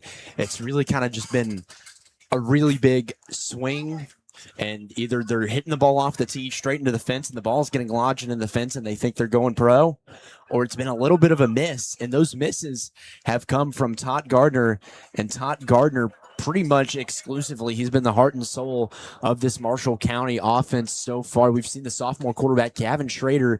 He got into a little bit of a groove early, as you mentioned. He was calm and composed in the pocket, had plenty of time. The Golden Eagles only rushing 3 or 4 at a time. But when that defensive front was starting to get a little bit of motion, one could say, at the line of scrimmage, getting some moves on Marshall County, and then the Golden Eagles opting to send a couple more free rushers, that's when we saw Schrader start to panic a little bit.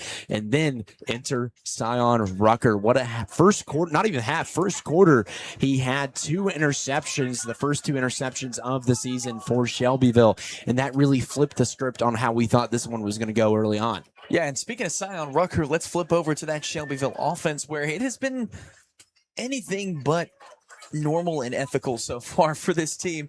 They started with Sion Rucker and a little bit of struggles and a couple of mishaps on the offensive side. Then they throw the freshman out there, and it's been back and forth, but right now Sion Rucker still seems to be the leader for that offense. Yeah, I mean, Sion Rucker really pushing down all of the comments that might be being made about his play through the first 5 quarters of this season. But on a wild play with the snap over his head, got that left hand, stuck it out, caught the ball, brought it down on a tip, and on what was already a broken play because of that snap, rolled to his non-dominant side, went towards the Golden Eagle sideline, and found his teammate, wide receiver Kyvel Rippey, had a step or two on a man deep in the end zone, and it was a heck of a throw. Probably the best seed we've seen Rucker throw through the year and a half we've been watching him play Golden Eagle football. And then Rippey with probably the catch of the year that we'll see for the Golden Eagles, tipped it up away from the defender, and then it fell right down into his lap to put Golden Eagle Shelbyville in the lead. But Marshall County County able to come back late. Todd Gardner just hot as a firecracker right now in that second quarter. Yeah, not a lot that Shelbyville has done to be able to stop Todd Gardner has worked. And I talked about how good he was when he had that extra burst of speed, but it's hard to put into words, and I feel like a lot of people need to see it. So with that being said, people who want to see Shelbyville play, folks, do I have a deal for you? WLIJ giving away 2 tickets, season-long tickets to watch those Golden Eagles play. And I'm going to tell you right now how you can do it. You ready, Willie? I'm ready. I'm born ready, man. You head over to WLIJ on Facebook and Instagram. Facebook, it'll be pinned. It'll be the first post you see right before the Shelbyville broadcast schedule, and I'll get into more of that later.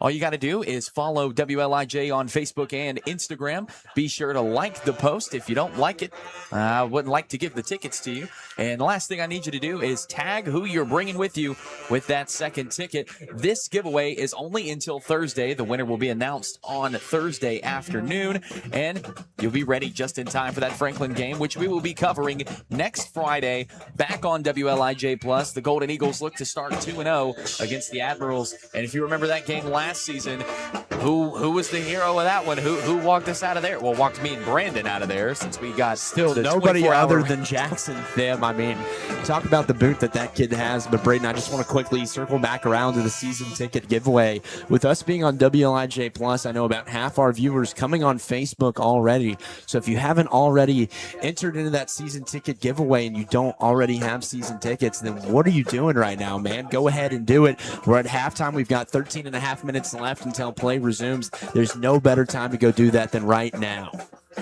So, folks, pretty big giveaway, and I'm very happy to say we have been Shelbyville's home since 1959 for Golden Eagle football, baseball, basketball, and any special coverages, including some soccer tournaments as well. And want to give a shout out to our sponsors as well. Thank you to First Community Bank, Kincaid Service Company, Northcutt Surveying, First Bank, Clanton Pipe and Supply, and of course Lee Adcock Construction, our first down sponsor for Shelbyville Golden Eagle football. And I want to also remind everyone that this Monday, upcoming Monday, Sunday, I'm live, 6:30 to 9 o'clock over on the sister station, the Zinger 100.9. It's 931 Sports. Enjoying James Flash Ludman. There you Jamie go. Norton and plenty of guests. I know last week was a jam-packed show. They had one of Shelbyville's very own Stephen Bobo on the show. And the #1 baseball recruit in Tennessee now, by the way. That is right. The Vanderbilt commit, as well as the Memphis commit, Caden Peacock, in the room. They had tell pretty you much what, that's the going to be entire a heck of a team this year, man. They had pretty much the entire baseball team in on that show. And then they also did an interview with Matt Insel, the current coach of the Blue Raider women's basketball. They've had Rick on there too, right? Or they're trying. I'm not sure. They're trying. I know they're trying. Everybody wants a piece of Rick. And you can join them at 6:30. Coach Karkiff will be on with Noah Maddox for the Cascade Coaches Show. And then, of course, they have SEC Sidelines Rob Brown to talk some college football. Folks, we got about 11 and a half minutes left. We'll be back in just a moment. Golden Eagles, Marshall County, up 1 on Shelbyville. Things are different at First Community Bank because we do care. I'm Scott Kokenauer. I am the Chief Executive Officer here at First Community Bank. We don't take recognition as much as we should for all the things we do in our community. We have people everywhere in this town trying to do the things we're supposed to do, which is be a good friend and neighbor to our community. A good community bank is one that can provide that, offers that, and loves that opportunity. First Community Bank, the official bank of the Tennessee Walking Horse National Celebration. Member FDIC. Kincaid's is proud to offer Beauty Rest Black to our customers. Beauty Rest Black represents a leap forward in bedding with sleep climate technology keeping you cool and triple-stranded pocketed coils to give you luxurious support all night long. Wake up refreshed and ready to take on the day with a new Beauty Rest Black mattress from Kincaid Service Company. 400 Madison Street, Shelbyville, across from the Speedway gas station. 931-684-5662. From high school heroes to college legends, First Bank is proud to champion our local athletes. But we don't just back you on the field or on the court.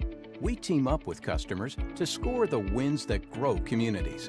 That takes better products, more accessible, flexible bankers, and the quick answers and solutions you can run with.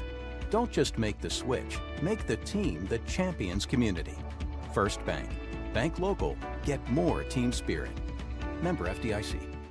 Schedule to get your property surveyed today at Northcutt Surveying. We provide services such as boundary surveying, topographical surveys, construction layouts, and more. We've been giving our customers accurate and precise results since 1965. Give us a call today at 931-684-2741 so we can help you improve your tomorrow. That's Northcutt Surveying in Shelbyville. And always remember, once an eagle, always an eagle. Looking for culvert pipe or heavy equipment? Clanton Pipe & Supply has got you covered. With over 30 years of experience, they carry all sizes of corrugated plastic and metal pipe, and if they don't have it, they'll get it fast. Plus, check out their lineup of heavy equipment: skid steers, backhoes, mini excavators, and more. Call Clanton today at 931-684-4847, 904 Madison Street, Shelbyville.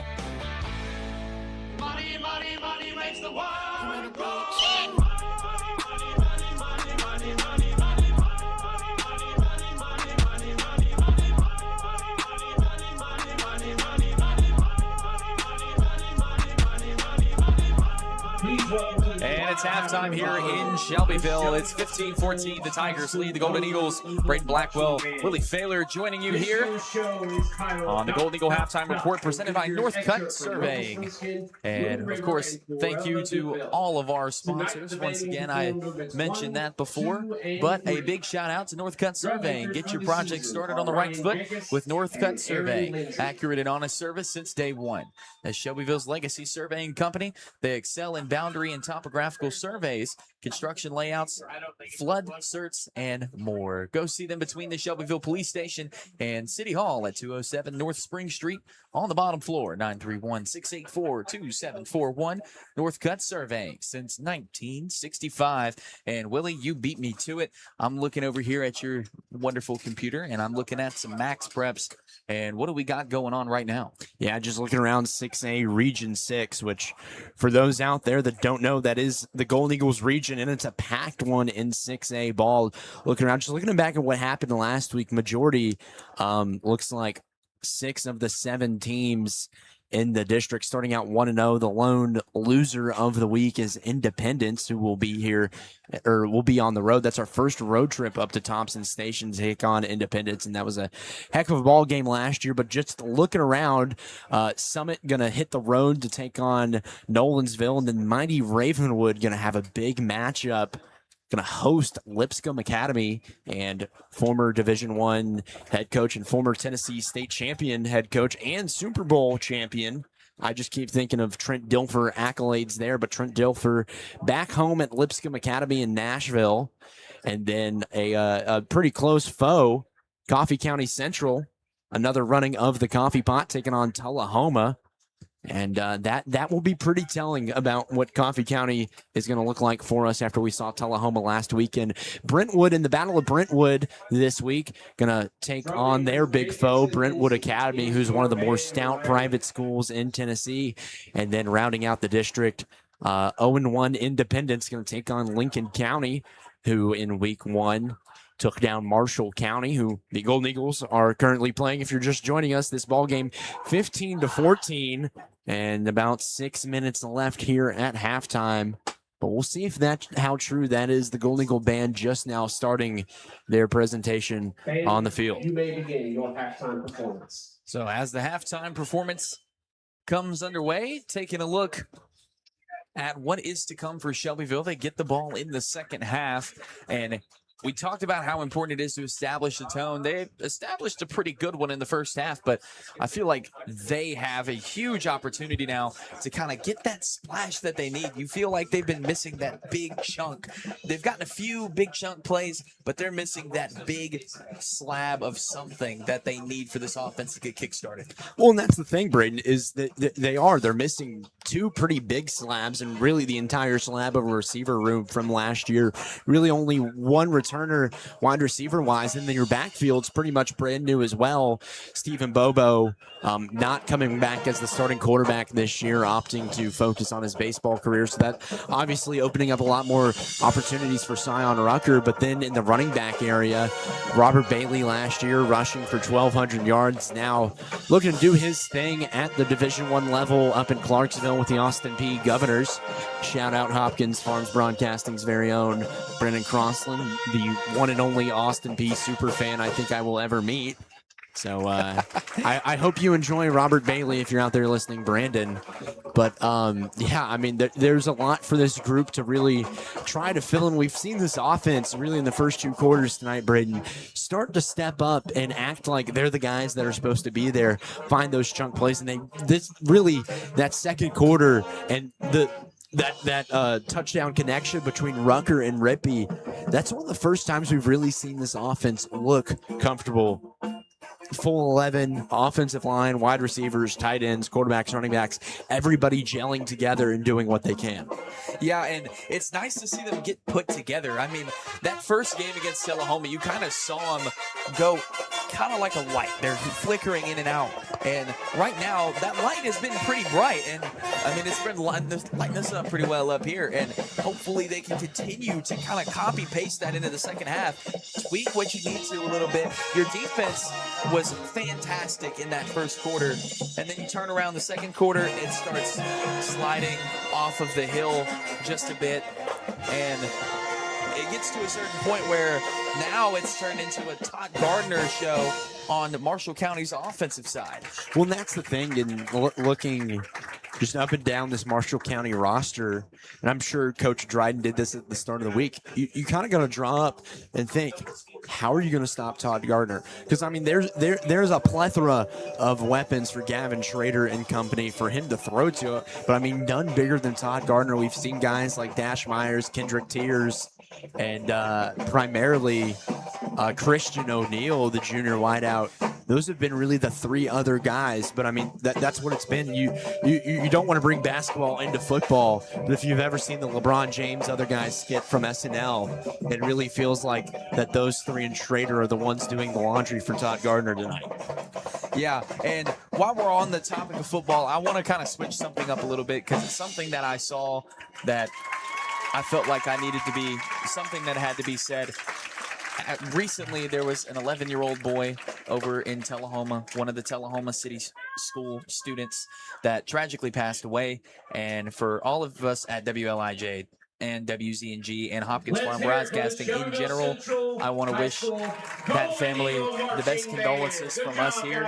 And it is incredibly sad. I know we just got done playing Tullahoma, and you know, rivalry can only get so far. And you know, we saw a little bit of something similar with basketball when Kyler Trice went down, and the unity between us and Lincoln County and what was kind of some bad blood turned into a really big moment. So the entire Thomas family, our best condolences here at WLIJ and WZNG, and everyone in Bedford County is praying for you at this time, and we hope that the love that you're receiving is outpouring, and we are so sorry for your loss, as we have about a minute and a half to go, and kind of makes you just appreciate everything just a little bit more as Marshall County makes their way back on to the field. Shelbyville trying to make their way back, but the band is still deconstructing, so a little bit of traffic on the turf.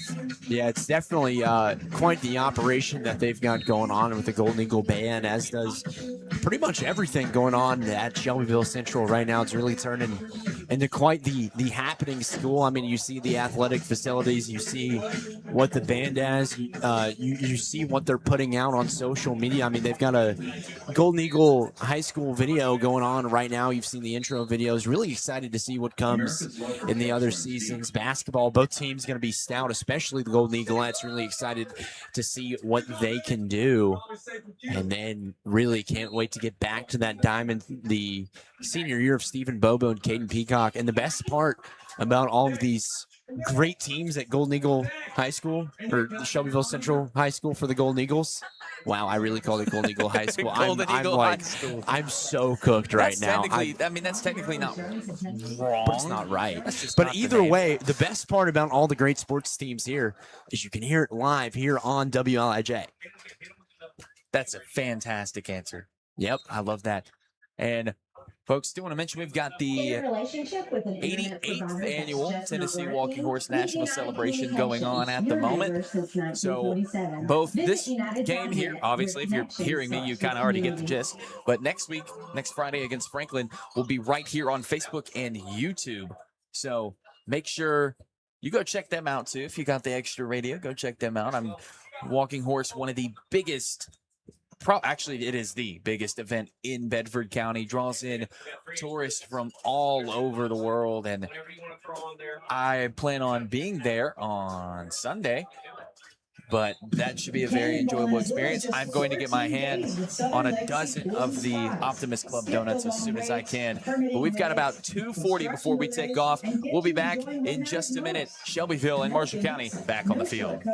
The Tennessee Walking Horse National Celebration is more than a show. Tonight, we crown the champion walking horse of the world. It's a legacy of passion and pride passed down through generations. As the official bank of the celebration, First Community Bank walks with our friends and neighbors to keep this hometown tradition strong and thriving. It's run and walk time. Let them walk on. First Community Bank, member FDIC.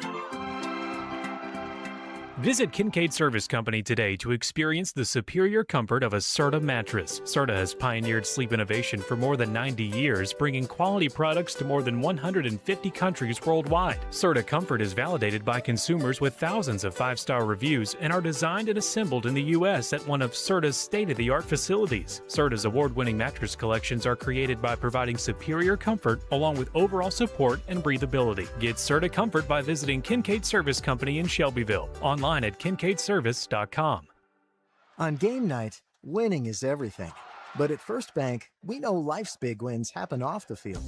Like when you win that amazing heart, when you win your first classroom's respect, or when you win your employees' loyalty and find the home that wins their smiles. Life's big wins take a bank big on you. Join a team that helps you win not only on game day, but on days you never forget. First Bank, the official bank of TSSAA. Member FDIC, Equal Housing Lender. Looking for culvert pipe or heavy equipment? Clanton Pipe and Supply has got you covered. With over 30 years of experience, they carry all sizes of corrugated plastic and metal pipe, and if they don't have it, they'll get it fast. Plus, check out their lineup of heavy equipment: skid steers, backhoes, mini excavators, and more. Call Clanton today at 931-684-4847. 904 Madison Street, Shelbyville.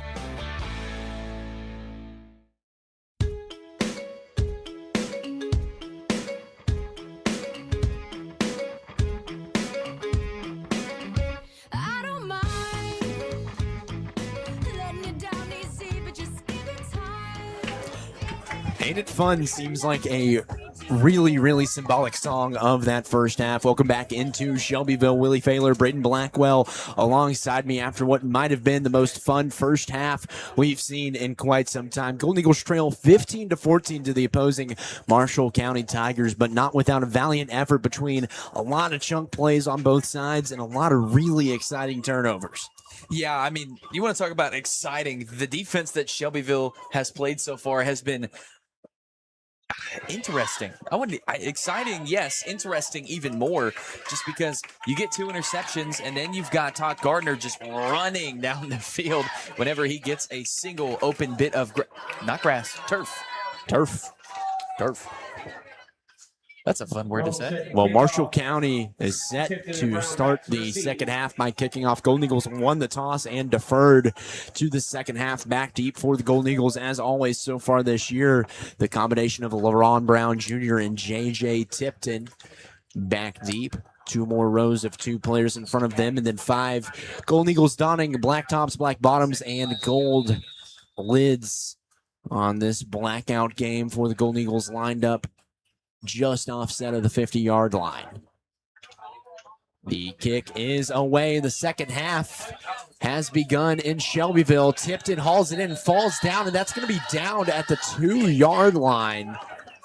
We'll see if it was called a fair catch, but I don't believe the Golden Eagles are going to be that lucky. And we patiently await. And it will be downed at the 2-yard line. A little bit of a wacky way to swap out balls from tonight's officiating crew. I'm not sure what just happened. JJ Tipton glitched, I think is what happened. That's the only thing I can say. I think Marshall County's messing with the gravity. Turning it up a notch. It might be, but the Golden Eagle offense going to have to turn it up a notch here to start the third quarter. Going to start with the ball on their own 2-yard line. 1st and 10, Scion Rucker back out there. We've seen him and freshman quarterback Hudson Oaks flip-flop a little bit. Oaks getting 2 full drives, including a touchdown, his first career pass. Rucker out there. Travion Mathis makes his return as the running back to start the third quarter. Rucker shifts Mathis from his left to right side. Golden Eagles going from right to left to start the half. Rucker hands off to Mathis, gets a little bit of movement. Mathis going to have some room. He's at the 10 and the 15. He's going to get out of bounds just before the 20-yard line. And a steady dose of Travion Mathis was just what Shelbyville needed. And their first Lee Adcock Construction first down of the second half. And just like that, they're back to the 20-yard line. Just like J.J. Tipton's failed return never happened. And Travion Mathis not getting a lot of action tonight. Fumble, Rucker going to have to go pick it up, and they're pretty much going halfway back to where they were. Rucker going to be down to inside the 10, just as Braden said, but a flag down on the play all the way back at the 44-yard line. And you have to be wondering what could have been going on at the 44-yard line for the back judge to let that one fly. 11:42 on the clock here. 2 plays down into the second half. Golden Eagles trail Marshall County 15-14. And what has been a back-and-forth affair so far. We'll see what happens here. The Zebras having a little bit of a mini conference. The White Hat now emerging. We'll see what the call is. Going to be going against Marshall County. So the Golden Eagles line of luck is going to continue here so far in the third quarter. Travion's big rush to get them off the goal line, and now an illegal substitution is going to save an errant snap from the ball going back inside the 10-yard line. So Golden Eagles will have 1st and 5 from the 25-yard line. 1st and 5. Rucker and Mathis, along with number 44, Jaden Allen, as an up back. Rucker steps up now, moves Mathis over, instead going from his right to his left. Rucker hands off to Mathis. Mathis to the right side, cuts through 2 moves and has that one up for about 4 yards and a 2nd and 1. Mathis, that ability and that vision to cut through traffic is something that everybody is really admiring about this back. I feel like every one of these running backs that we've seen so far this season have their own special ability, and you can kind of just throw out there whoever you need to get that certain job done. Certainly a variety of horses in that running back stable for Dryden and the rest of the offense. Travion Mathis really the most well-rounded of the bunch. Mathis going to stay in, gets the handoff on the right side, cuts it to the middle, bounces off 2, reverses field. He's inside the 30, going to go out of bounds at the 35. And a late hit. We'll see if we get a flag. And doesn't appear to be one yet, although the Shelbyville faithful going to wish for one. But regardless, another Adcock Construction first down for the Golden Eagles. I was very scared there for a second. Looked like he started grabbing at that knee, and you know those kind of tackles right there result in one of 2 things. Either you're perfectly fine or something terrible happens, but he seems to be pretty good. Mathis going to remain in the ball game. That same trio of Nowlin, Rucker, and Mathis. Nowlin moving from his right to his left. He'll be a puller for Mathis, and Mathis immediately going to get hit by 3 jerseys. Drags him forward for a 2-yard gain. Marshall County poked the ball out, but I think that was after the knee went down. But right now, Travion Mathis just being the workhorse. Him and Titan Long have really been huge for this team throughout the first and second weeks. So this is the longest stretch we've seen of Travion Mathis so far this season. It'll remain out there on the inaugural drive of the second half. Another handoff to Mathis. He's going to get 4. That big burst through the first line and then tumbled over a linebacker to keep things moving. Looks like it'll be about 3rd and 4, 3rd and 5. Kind of a coin toss on what you want to call it. Yeah, they're going to give the ball to him again, I'd imagine. We haven't seen the Golden Eagles throw it yet here in the second half. Might be the time for it, but another bunched up formation. Only 1 receiver out, 2 tight ends in, along with Rucker and Mathis. Rucker gets the snap and goes right back to Mathis, and Mathis not going to get the first, but he's going to be pretty darn close. It might be one to bring the chains out on. I believe they're going to call him about a yard short of the marker, and the offense is going to stay out in the crowd, making it known. You almost have to with the way that this defense has been playing. It'll be 4th and 1 from the Golden Eagles' own 44-yard line. Same formation. Nowlin out there as the blocking tight end. Rucker to Mathis. Will Mathis get a push? Bounces. He gets drugged back. A big stop for Marshall County. And the Tigers get a turnover on downs to open the second half. And Marshall County's offense will take over with 8:59 left here in the third quarter. Yeah, Mathis had the opportunity, got stonewalled, and then the rest of the Tigers pounced on him. So now Marshall County going to take over with a lead. Stonewall, about the best way you can word that one, Braden. But as I said before the snap, this Golden Eagle defense has been stout so far tonight. They've given up 15 points, but a lot of that just extraneous one-time wild mistakes on certain plays. They've been fundamentally sound. It's just been when Todd Gardner's been able to find the open field, it's been hard to bring him down, and Marshall County going to look to create more of the same opportunities for their junior running back. The sophomore Schrader hands it off to Gardner. Gardner immediately having to pivot. A man busted through the line, and just like that, Todd Gardner to the crib. Marshall County extends their lead with a 44-yard touchdown, and Todd Gardner has a hat trick in the third quarter. And one play is all it took for Gardner to get that speed, and that speed kills. You got to give credit where credit's due. Gardner had to plant a foot and take off. The Golden Eagles defensive line busted through the A-gap, blew up what was originally blocked as an inside zone, and instead he bounced it out, kept pushing it, finally found some wiggle room on that 9-hole, and 44 yards later, Marshall County's kicking an extra point.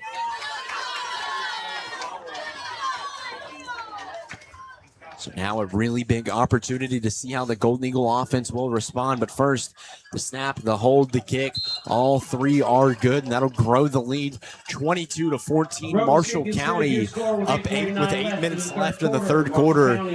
Don't go anywhere. Golden Eagle offense coming right back here on WLIJ+. The Tennessee Walking Horse National Celebration is more than a show. Tonight we crown the champion walking horse of the world. It's a legacy of passion and pride passed down through generations. As the official bank of the celebration, First Community Bank walks with our friends and neighbors to keep this hometown tradition strong and thriving. It's run and walk time, let them walk on. First Community Bank, member FDIC. Visit Kincaid Service Company today to experience the superior comfort of a Serta mattress. Serta has pioneered sleep innovation for more than 90 years, bringing quality products to more than 150 countries worldwide. Serta Comfort is validated by consumers with thousands of 5-star reviews and are designed and assembled in the U.S. at one of Serta's state-of-the-art facilities. Serta's award-winning mattress collections are created by providing superior comfort along with overall support and breathability. Get Serta Comfort by visiting Kincaid Service Company in Shelbyville. Online at kincaidservice.com. This is Shelbyville Station, 98.7 and AM 1580 WLIJ. Your home for Shelbyville Central Golden Eagles football and part of the 931 Sports Network.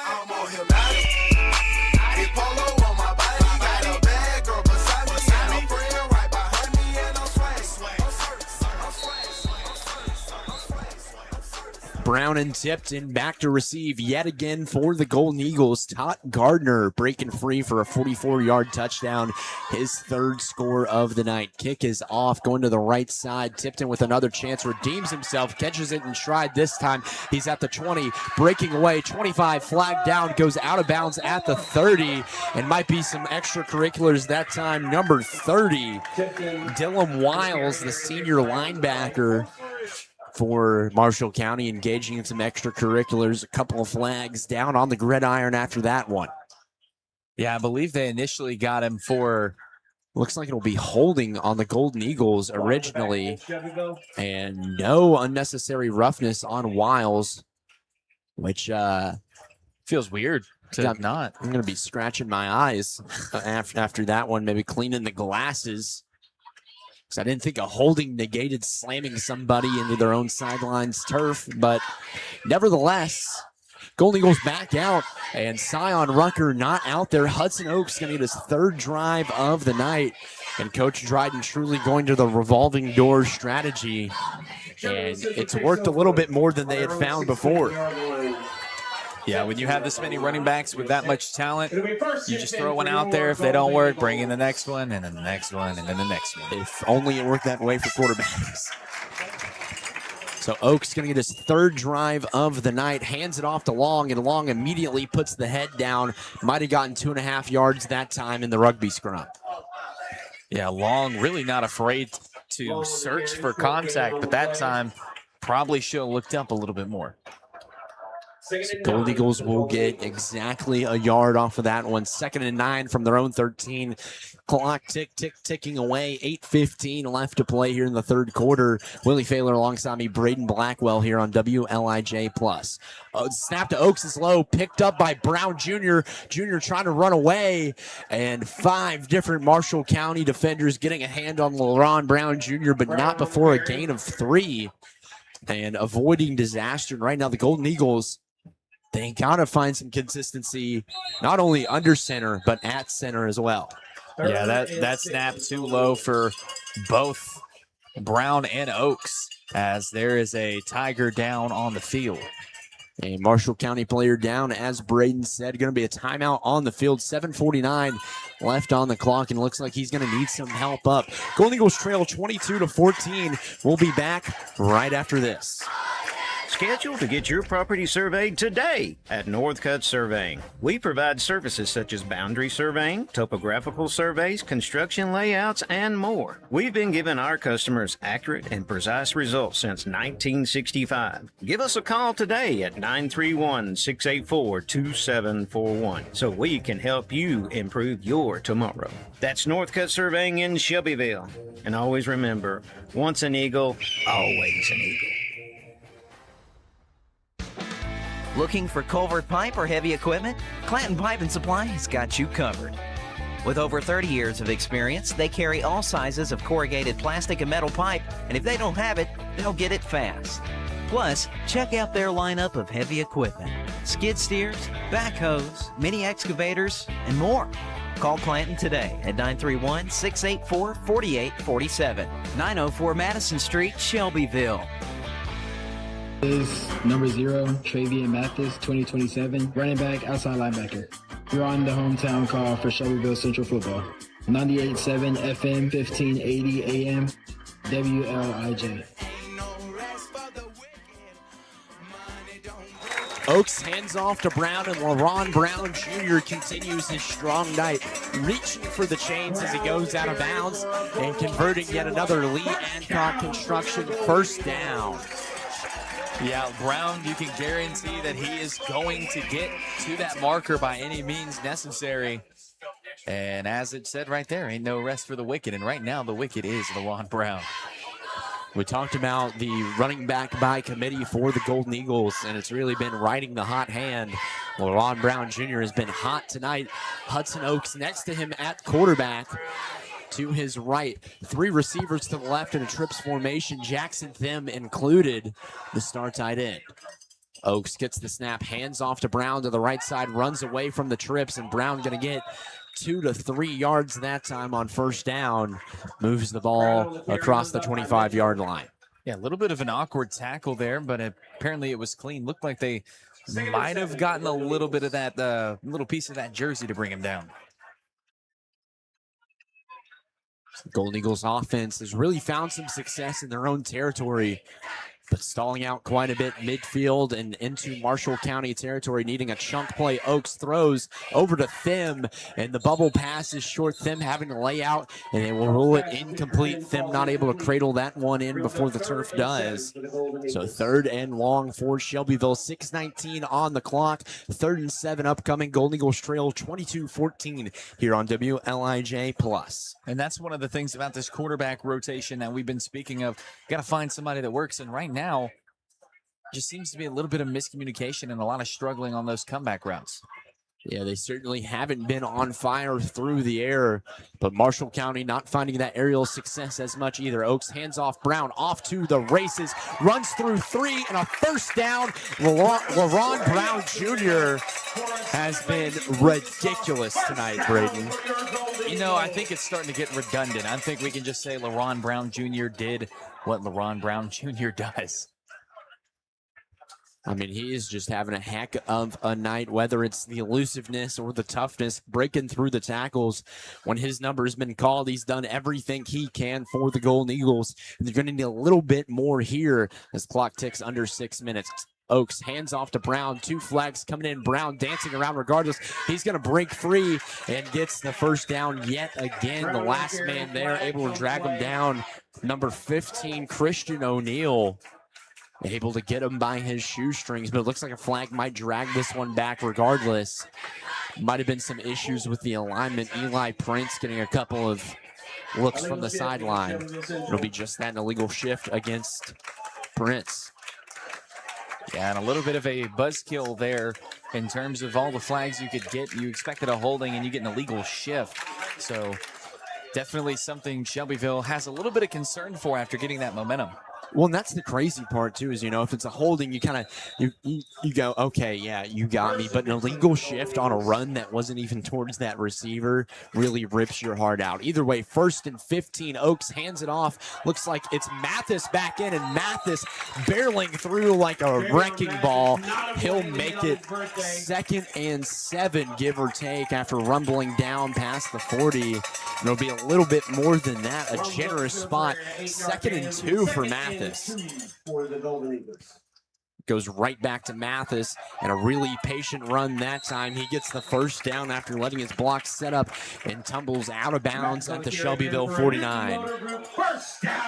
Mathis, just that ability to bounce out to the outside has been the main reason why Shelbyville has trusted him so much, as giving him the ball on a 1st and 15. I tell you what, this Hudson Oaks fella got that first career touchdown, but really just a strong way of commanding this offense when he's been given the opportunity as a freshman. Pretty similar to the confidence we saw from Sion Rucker as a freshman. Hand on back to Mathis, and he tumbles through yet again. Another 6 yards to Travion Mathis. It's just the vision, the way he's patient going up towards the line and then finds that hole. 6 yards, and that time he gets a pretty good chunk of it. He's averaging probably about 5 yards a carry. And the patience is really impressive. You touched on it, Braden, but it's almost Le'Veon Bell-like. If you've ever seen the videos of the former Steeler running back, he will literally stand at the line of scrimmage and watch those blocks set up for him. And Travion Mathis doing that about as much as he can. The ball goes straight back to him. Got a pull on the right side. He's going to get to the sticks, and another first down for the Golden Eagles here in the 3rd quarter. Mathis on the carry, spun down by Morris. And it will not be a first down. 3rd and 1 for the Golden Eagles. The guy spotting the ball for the referees tonight hates me. Pretty much as close as you can be. 3rd and 1, but I think it's 3rd and maybe maybe a step, if that. Wouldn't be shocked if you throw Oaks under center and just have him launch, and Marshall County expecting it.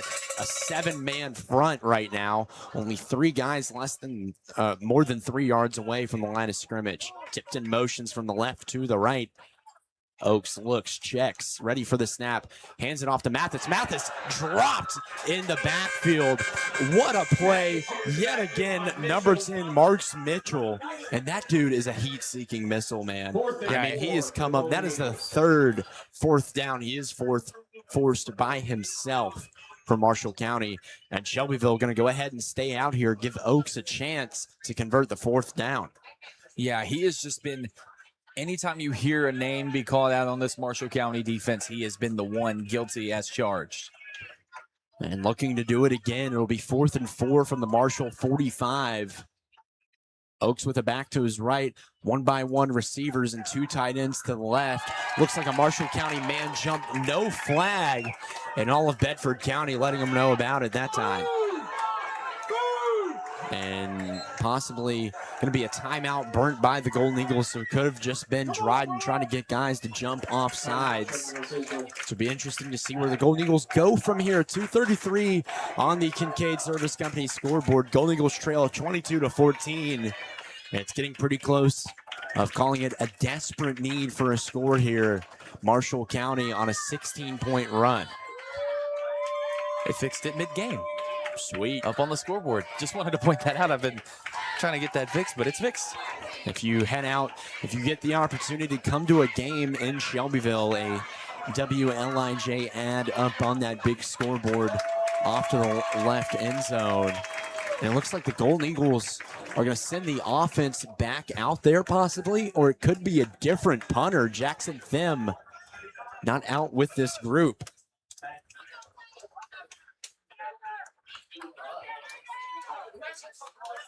And it looks like they are going to punt, but not a familiar face we're seeing right now. Looks like it's number 24, Tobin Hathcock, which I don't believe he was listed as a punter. I know they were throwing out the idea of a soccer player kicking, and they might need to go back to Thim after that one. That goes about 4 yards past the first down marker on 4th and 4. And the Golden Eagles might as well have gone for it that time. Marshall County going to take over from their own 39. And the Todd Gardner show looking to resume. Golden Eagles going to have to find an answer to the junior running back for Marshall County. And I'm wondering what the deal was with them there, why he wasn't in. But that punt pretty much just, it's an arm punt. If that. An arm punt going the screw it, Tyreek Hill's down there somewhere might have done them some better, but regardless, Schrader and Gardner back out there, 1st and 10, handoff to Gardner on the left side. Gardner finds a burst, gets 5 yards, and a much better time by that linebacking core rallying to the ball to drag down the running back. Yeah, and every time you see Gardner get into that second level, your teeth start to clench because you know he has the ability to get to his spot. And if he gets it again, don't be surprised if he tries to streak down the field. I mean, you can call it whatever you want, track star speed, breakaway speed, get away from anybody's speed, but Todd Gardner has it. Schrader going to fake to Gardner, finds a man on a curl, and instead it will sail through the big mitts of Christian O'Neill, his 4th missed opportunity for a connection with Schrader so far tonight. And now a 3rd and 6. I know we say it time and time again, but a big 3rd down here for the Golden Eagle defense. Yeah, no better time than now to get a stop, and you're already down 1 score in. You've got to get that 2-point conversion if you want it that bad. Schrader, a low snap, handoff to Gardner. Gardner, a heat-seeking missile for that 1st down marker. He'll get it and some more. Moves it across midfield. It'll be down at the Golden Eagle 44 for a 1st down with 1:36 left here in the 3rd quarter.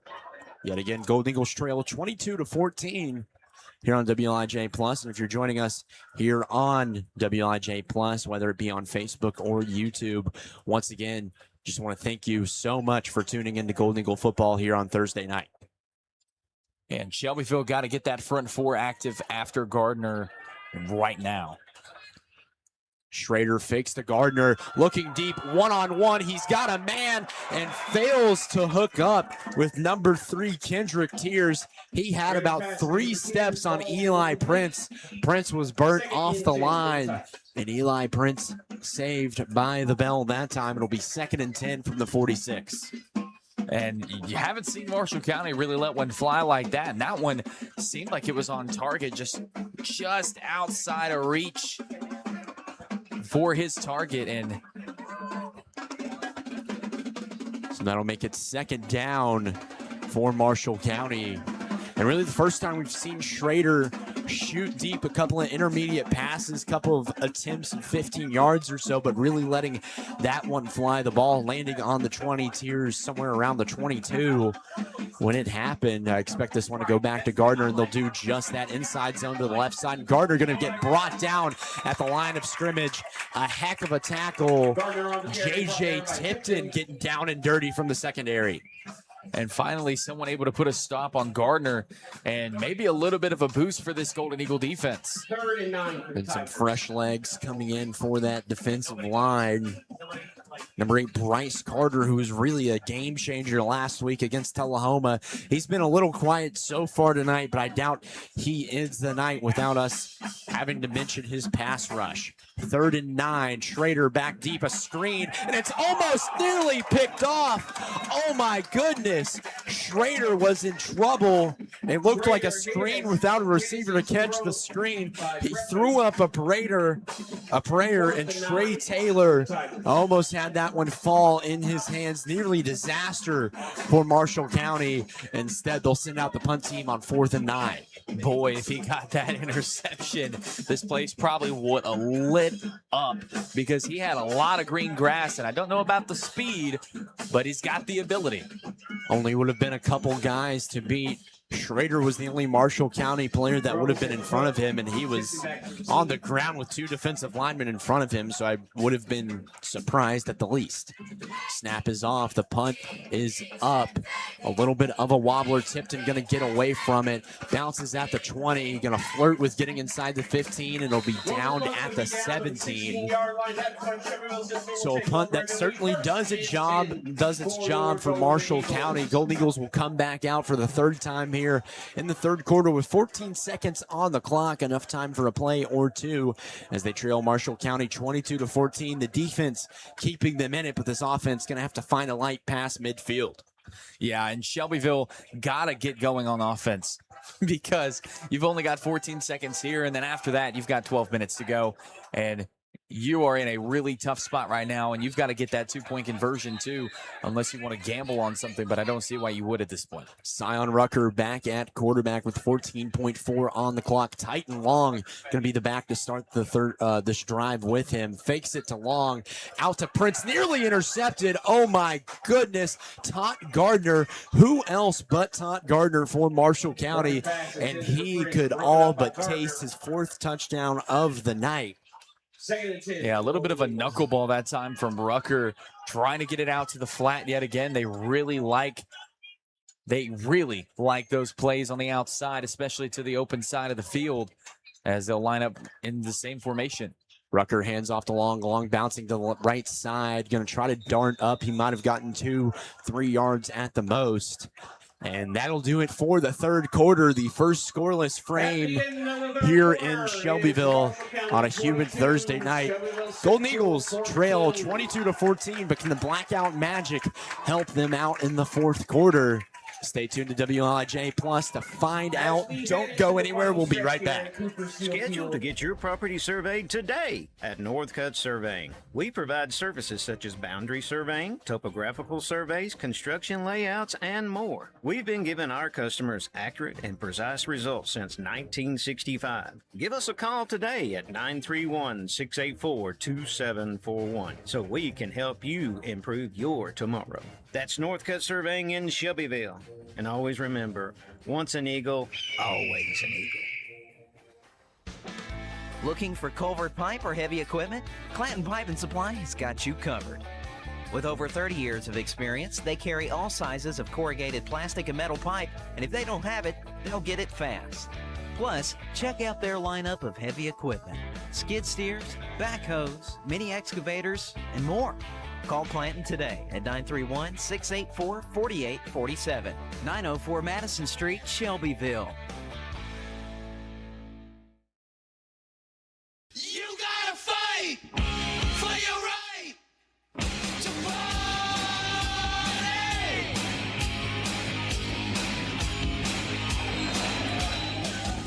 Golden Eagles fighting for their right to stay in this one. A 3rd and 8 facing them to start the fourth quarter. 12 minutes on the clock. Sion Rucker back at quarterback, and it looks like Titan Long going to stay in as the lead back.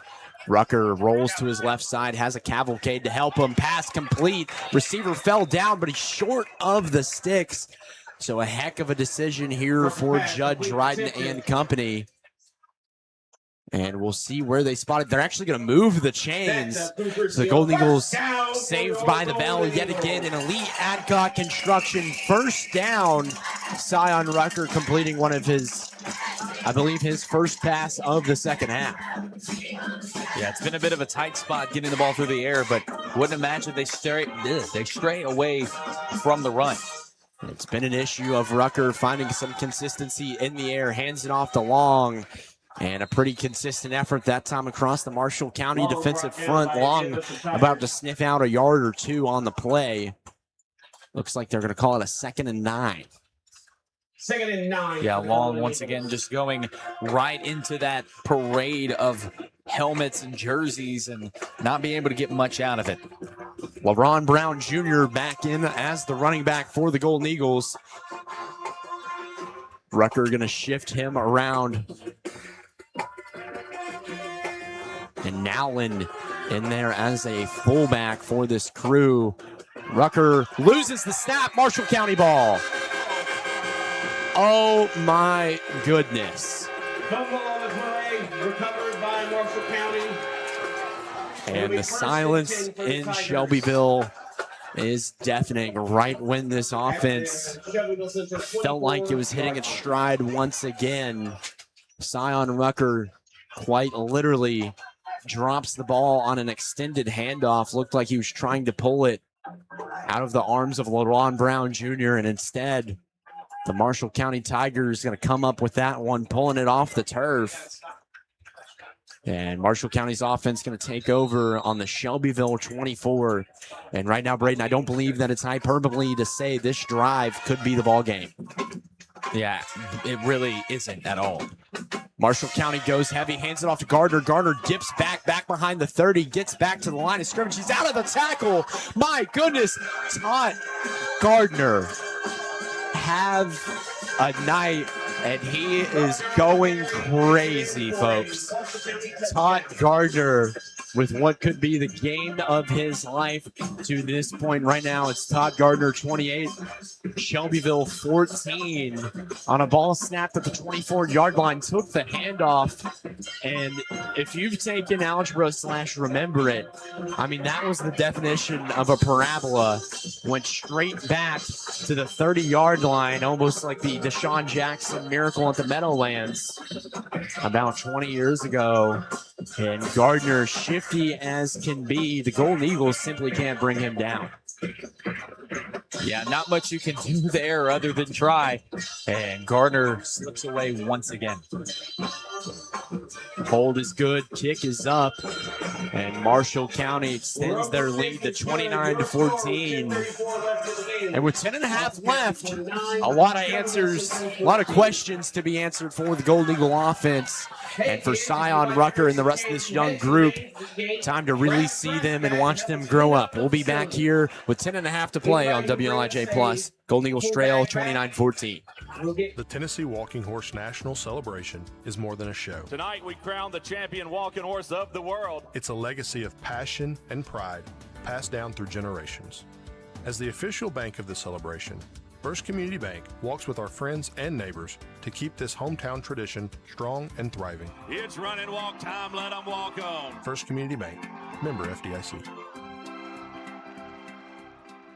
Visit Kincaid Service Company today to experience the superior comfort of a Serta mattress. Serta has pioneered sleep innovation for more than 90 years, bringing quality products to more than 150 countries worldwide. Serta Comfort is validated by consumers with thousands of 5-star reviews and are designed and assembled in the U.S. at one of Serta's state-of-the-art facilities. Serta's award-winning mattress collections are created by providing superior comfort along with overall support and breathability. Get Serta Comfort by visiting Kincaid Service Company in Shelbyville. Online at kincaidservice.com.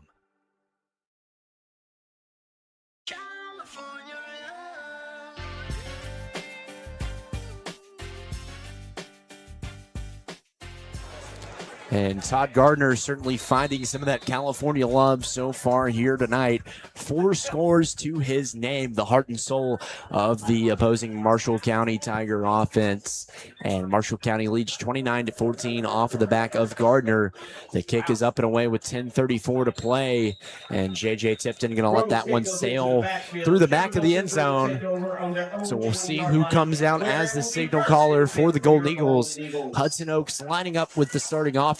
I presume it'll be the freshman after the turnover by Zion Rucker. Yeah, and right now they're just kind of seeing what sticks with this offense. A lot of mistakes on both sides, but you have to score on this drive. You have to. You've got to find some consistency at the center position. We might see some changes there in the near future.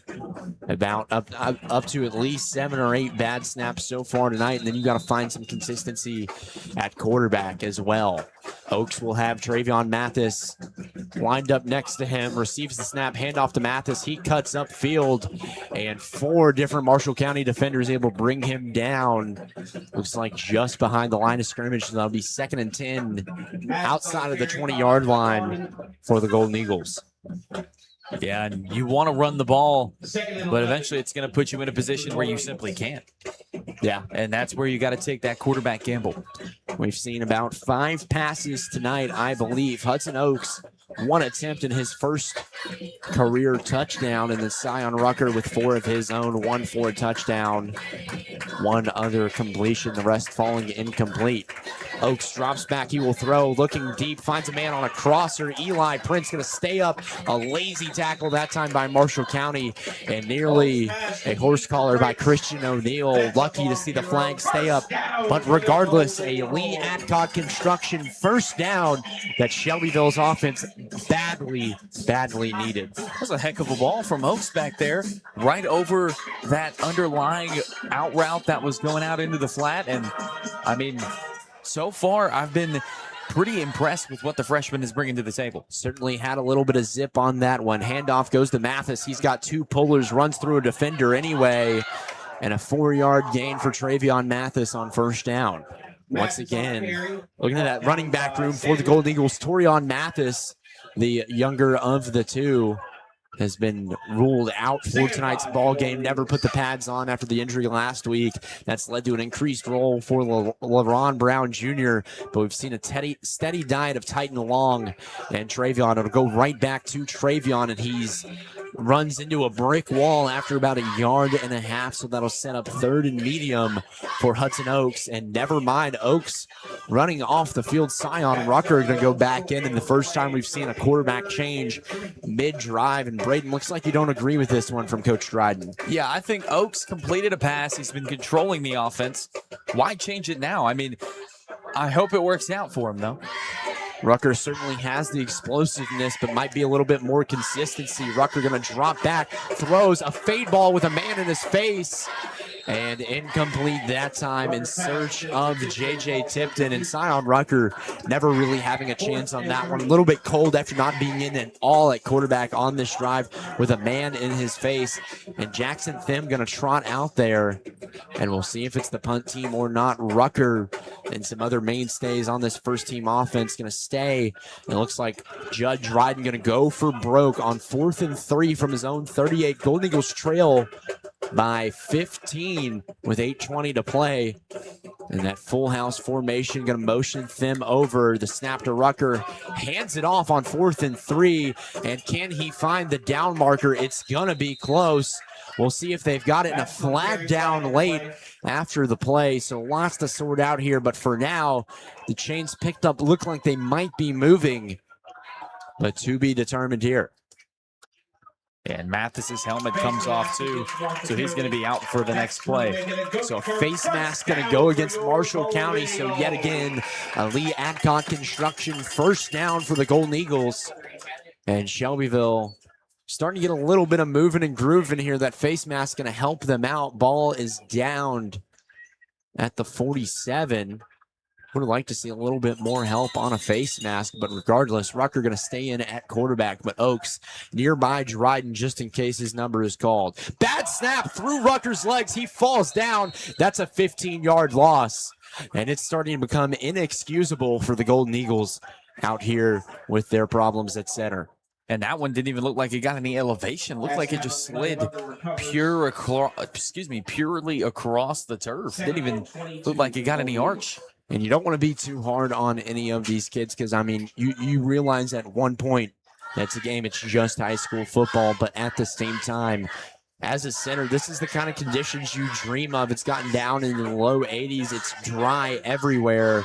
So not an issue there. Handoff goes to Brown. Brown breaks free. First down and more. LaLon Brown Jr. has one man to beat. Can he do it? He's pulled out of bounds. LaRon Brown Jr. is a bad man.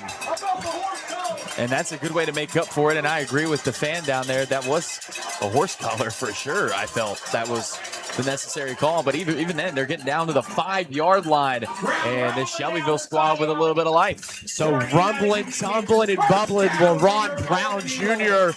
puts the Golden Eagles on his back, and they have first and goal from the Marshall County 5-yard line.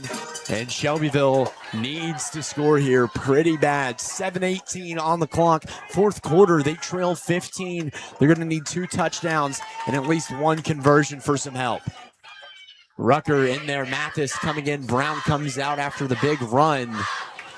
McBee moves over as the motion man. Handoff to Mathis. He's stopped in backfield, slips through, and gets it down to the 2 before a big hit from number 23 from Marshall County. That time it's going to be Rodner Rogel getting in there for the first time tonight. I believe that's Gary Marler instead, which sounds a little bit more. Ronald listed as a kicker. I don't think the kicker is 6'2". Yeah, I don't think so either, Willie. Good call there. Mathis going to stay in the backfield now to the right of Rucker. Tipton split down to the left side. A man to the right. Thim moves over, and Mathis, did he punch it in? We'll see. I think he did, Willie. And the clock is going to stay running. No touchdown yet. It'll be third and very short to go, excuse me. Travion Mathis doing everything but scoring on that play. And the Golden Eagles as close as you can be without getting in. The far tip of that football is against the end zone. Rucker under center for the first time tonight. Fakes the sneak. And instead, touchdown Golden Eagles. Who's in? One of the upbacks got it, trying to sort out who got it. But regardless, fireworks in Shelbyville. That's a wonderful play at the goal line. Rucker selling that really well. I mean, I don't even know who got in there. I believe it might have been LaRon Brown. Incredible. I believe it was Brown, and a fitting end to a heck of a drive for that young man. And the band is chiming. And the Golden Eagles right back in this thing, down 9 with 6:03 to play. Looks like they're going to opt to go for it here, which you've seen more and more of as analytics have gotten to become heavier and heavier in football. You'd rather have 2 chances at going for 2, but you've got to get this one here, down 9. Rucker in the backfield. The handoff, Rucker pulls it, the read option, no one's there. Scion Rucker leaps in for the score. Superman strikes yet again, and the Golden Eagles trail by 7. And that was a gigantic block on the left side from Gresham. They sent the tight end out there on the left side, and he eats the corner alive. Rucker dives for the pylon, and folks, 6:03 left, and Shelbyville needs to stop. A wonderful, wonderful play design that time. We've seen a lot of opportunities for Rucker to pull that ball. We've seen him hold it a little bit too long, just like that fumble a drive ago. But that time they left the tight end there to leak out as a man, and there were 3 defenders out there. One of them got driven into Community High School on that block, and the other 2, no match for Scion Rucker. So the Golden Eagles are up to 22, and they trail by just 7. So you need a stop, and you need to stop quick. 6:03 on the clock. And the last 3 times we've seen the Golden Eagles kick off, it has been onside kicks. I'd expect to see a little bit more of the same. Jackson Thim back out there to spot the ball down on the left hash at the 40.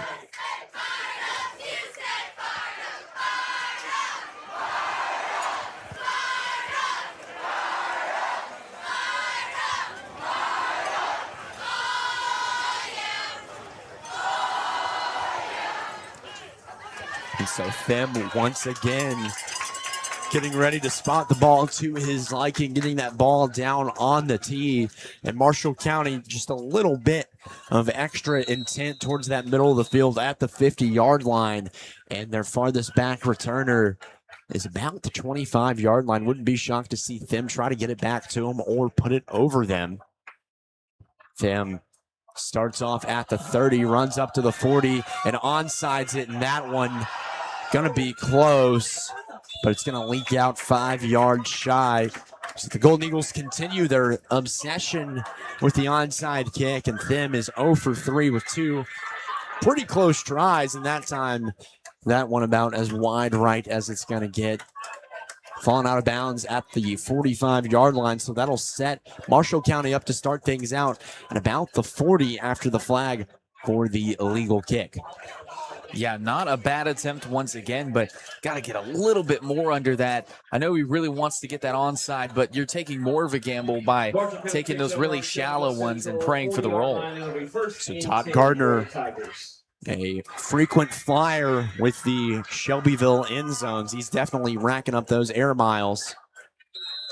Offset to the left of his quarterback, the sophomore Gavin Schrader. And it's a toss to the left side to Gardner. He's got a couple blocks. He's going to be forced out of bounds. Looks like it's going to be about a 4-yard gain on first down. If Marshall County knows what's good for them, they're going to slow this thing down just a tad bit. Clock non-stopping. And they're going to let this thing roll as long as they can. 30 seconds on the play clock, 5:40 left to play.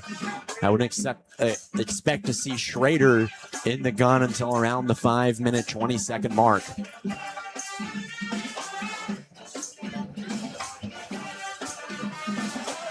And they will do just that. Right at 5:20, Schrader turning to his line. They're down under 7 seconds to go. Gardner right next to him, 2 receivers out right. This one's going to go straight back to Gardner. Gardner going to get a little bit of a push, but the Golden Eagles going to hold him to maybe 2 yards on that one and setting up a 3rd and manageable for Marshall County. This is the most important down of football that's been played tonight right now for Shelbyville. You get a stop here, and you have a big opportunity to get the ball back. And you already dealt with the 2-point conversion, so now you just got to do business as usual. The Golden Eagles going to try to stack the box here against Marshall County. Marshall going to go into a huddle for the first time all night and milk as much of this clock as they can. They hurry to the line. It's going to be an 8-man box for the Golden Eagles. Sion Rucker included coming down from free safety. Marshall County looking back and a check with the line, and they're going to have to burn a timeout here. They're down to 1 second, and they will do just that. Thomas Osteen burning his first timeout of the second half. 4:23 left on the clock. 3rd and 4. Golden Eagles trail 29-22. We'll be back for what Braden dubbed the biggest down so far tonight. Don't go anywhere. The Tennessee Walking Horse National Celebration is more than a show. Tonight we crown the champion walking horse of the world. It's a legacy of passion and pride passed down through generations. As the official bank of the celebration, First Community Bank walks with our friends and neighbors to keep this hometown tradition strong and thriving. It's run and walk time, let them walk on. First Community Bank, member FDIC. Visit Kincaid Service Company today to experience the superior comfort of a Serta mattress. Serta has pioneered sleep innovation for more than 90 years, bringing quality products to more than 150 countries worldwide. Serta Comfort is validated by consumers with thousands of 5-star reviews and are designed and assembled in the U.S. at one of Serta's state-of-the-art facilities. Serta's award-winning mattress collections are created by providing superior comfort along with overall support and breathability. Get Serta Comfort by visiting Kincaid Service Company in Shelbyville. Online at KincaidService.com. And welcome back into Shelbyville. 4:23 on the clock, and Marshall County just now coming out of that timeout. Golden Eagle defense back out there much quicker, but Thomas Osteen wanting to take a moment with his young offense and his star junior running back Todd Gardner with a chance to not fully ice this one, but get pretty dang near close to it. Gardner going to stay in next to Schrader, offset of his right hip. 3rd and 4 from the 34, tossed out to Gardner on the right side. He's going to look to throw. Gardner wide open. He's caught one man to beat, and touchdown Marshall County. What a play designed by that group. What a timeout. And a masterclass that time by Coach Osteen and his group. And Todd Gardner with his 5th touchdown of the night. And folks, he's going to be up for some sort of regional player of the week award, because my goodness. There's a reward coming for that. He has been the sole reason Marshall County is even winning this game, in my opinion. And a very similar halfback toss that they had run all night, ran it earlier to the other side on this drive. It looked like it was an option for Gardner to either throw or pass it, as the snap, hold, and kick, all three are good to extend the lead to 36-22. But you could tell as soon as Gardner saw those linebackers crash, he was off to the races with the arm hooked up. I believe it was Christian O'Neill that hauled that one in for Marshall County. And after that score, feels like a punch in the gut for the Golden Eagles. They trail by 14 with 4 minutes to go, so they're really going to need some Shelbyville magic here in the house that Cooper Steele built. Just over 4 minutes left to play. And we're going to see what Scion Rucker and this group have in store. Yeah, down but not out is definitely the best way to put it. And right now, Shelbyville's got to score quick, and then you got to call on Jackson Them, I believe. I believe so. We've seen a slow downtick in Jackson Them offensive snaps in this ball game. A little bit more emphasis with what he's done on defense, and really, he's that big target when you need it. He's not going to be your guy streaking down the seam, but he's going to be that guy in those short yardage situations where you absolutely have to convert. You get your quarterback, whether it's Oaks or Rucker, you get them somewhere that they're comfortable, whether it's Oaks in the pocket, Rucker out with his legs. You get Them, let him use that big body and get open. The kick is off for Marshall County. And that one's going to sail over both Brown Jr. and Tipton. And Rucker and company are going to set up at the 20, and Jackson Them with that starting offense, as you had kindly suggested to them. I almost said not so kindly, but you were very kind about it. I felt like I was being very gentle. Great guy. Well, thank you. Great guy. Gosh, it means a lot. Golden Eagles offense going to take some time, talk things over with Dryden and co. And Rucker going to lead that squad out there. And Titan along. Going to be the back here to start things off. 4:14 left in the fourth quarter. And what has turned into a high-scoring affair between two non-region rivals. Rucker drops back, looking, having to move out of the pocket. He's got a man coming to his left, throws it, looking for Tipton, and about 2 yards short of J.J. Tipton that time. I'll set up 2nd and 10 from the 20 with 4:08 left in this one. Looking over at that Kincaid Service Company scoreboard, Golden Eagles trail 36-22, and regardless of the outcome of this one, don't go anywhere. Stick around for our post-game report.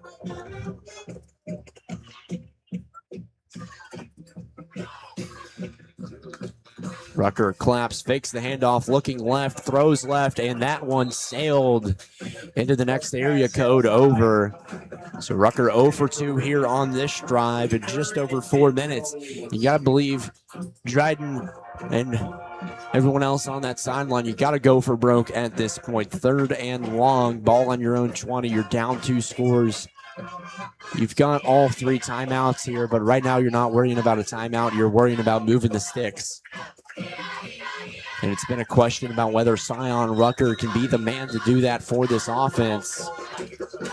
And scratch that, pause that. Record will have a timeout. Looks like this one going against Marshall County. Not going against, they're going to burn that timeout. Wrong terminology there that time. But maybe a timely one here for the Golden Eagles. 4:03 on that clock. 36-22. Golden Eagles trail here on WLIJ Plus, your home for Shelbyville Central football for the immediate future, and WLIJ 98.7 FM AM 1580, your home for Shelbyville Central athletics for the last 50 years. Yeah, and Shelbyville really having to go for it all right now. I mean, Rucker not the accuracy isn't quite there, and I mean that's how we saw it in the first game as well. And it's a lot of similar issues as we saw, because Scion got quite a bit of run last year as the quarterback with various injuries to Stephen Bobo. Bobo even being sidelined for that Brentwood game last year in mid-September. And it's a lot of the same problems for Rucker. It's underthrowing on the run, overthrowing in the pocket. It's just like he's not fully comfortable when he's got the ball in his hands and he's got to throw it. Rucker going to drop back, roll right, had three receivers to his right, throws a prayer up to Thim and overthrows Thim by 5 yards. Thim hoping, pleading, praying for a pass interference flag that time against number 6, Kadonius McFarland. And so now it'll be 4th and long. And you almost have to think the Golden Eagles have to go for this here, Braden. Yeah, I'd imagine that they're going to gear the offense up again, and Rutgers going to try to fire something. They just got to get the 10 yards at least. Yeah, don't need to go for broke as you did. He was targeting Thim. He was about 15 yards past the sticks, and right now your best bet might be run a curl about 10 yards and just hope and pray. Rucker fakes the handoff, fooled nobody on 4th and long, running for his life in the pocket. He might have to turn it down, and he's going to sail it out of bounds and get rid of it on 4th and 10 with the ball on his own 20, down 2 scores. And that's where you see the sophomore quarterback truly display being a sophomore. Yeah, I think that's a pretty solid assessment there, Braden. Rucker was rolling to his left and kind of had to keep rolling. It was muddled up, and credit to Marshall County's defensive front every time that Rucker has had that rollout, and the Golden Eagles schemed this offensively on that line for him to have a wall scooting over with him.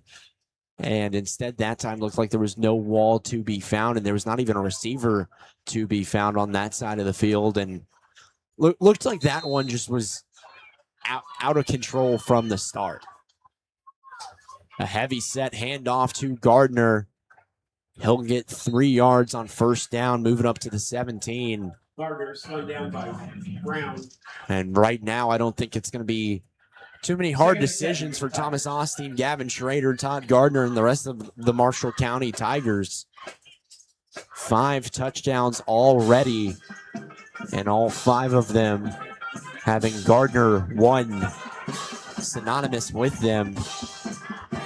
And they're going to continue to chew this thing out as long as they can. Clock runs down now south of 3 minutes and 10 seconds left. A tight end to each side, a receiver to each side as well. Handoff goes to Gardner, right to left. He's slicing, he's dicing, and make it a even half dozen touchdowns. Todd Gardner continuing the night of his life, and a 40-piece McNugget for the Marshall County offense. And right now, it just kind of looks like Shelbyville. Well, granted, they have a reason to be, but Shelbyville very defeated on the defensive side, and it just kind of looks like the white flags are already out.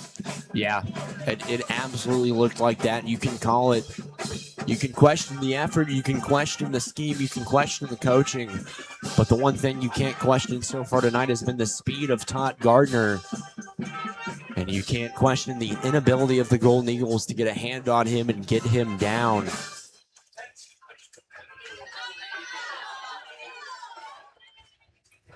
Marshall County's kick up and good. 43-22, 2:55 left in the fourth quarter. Rohel's kick up and good, and he's had a strong night as well, 6-4-6. With that, Golden Eagles trail by 21, but don't go anywhere. Stay with us here on WLIJ Plus. Golden Eagles, one last hope, 2:55 left here in the fourth quarter. We'll be back right after this. Schedule to get your property surveyed today at Northcutt Surveying. We provide services such as boundary surveying, topographical surveys, construction layouts, and more. We've been giving our customers accurate and precise results since 1965. Give us a call today at 931-684-2741 so we can help you improve your tomorrow. That's Northcutt Surveying in Shelbyville. And always remember, once an eagle, always an eagle. Looking for culvert pipe or heavy equipment? Clanton Pipe and Supply has got you covered. With over 30 years of experience, they carry all sizes of corrugated plastic and metal pipe, and if they don't have it, they'll get it fast. Plus, check out their lineup of heavy equipment: skid steers, backhoes, mini excavators, and more. Call Clanton today at 931-684-4847. 904 Madison Street, Shelbyville. Busted.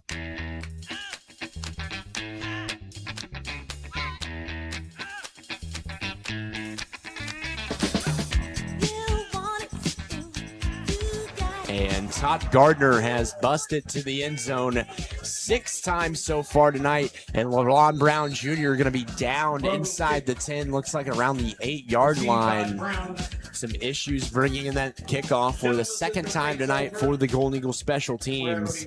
And right now it just feels like that's adding insult to injury. Yeah, you said it best, Willie. I mean, right now Shelbyville is... The game is not over, but right now this offense just completely went stagnant at the worst time possible. And I think you have to send Hudson Oaks back out there with this offense. And head coach Judge Dryden going to do just that. Golden Eagles down 21 with 2:47 left here in the ball game. But the promising freshman quarterback has had a few good looks tonight and arguably has looked better than the incumbent starter, Sion Rucker. High snap, hands it off to Titan Long. Long going to dice through, runs through 2 defenders, 8 yards, but he drops it. Fumble, ball on the deck. We'll see who got it. Marshall County thinks they do. And it looks like it will be just that. So a short cameo that time by Hudson Oaks and company. Titan Long putting the ball on the deck the third time tonight for this Golden Eagles squad. And turnovers deep in their own territory, combined with the inability to tackle Todd Gardner, and have just become the story of this one. After an incredible first half, it's been nearly all Marshall County here in Bedford.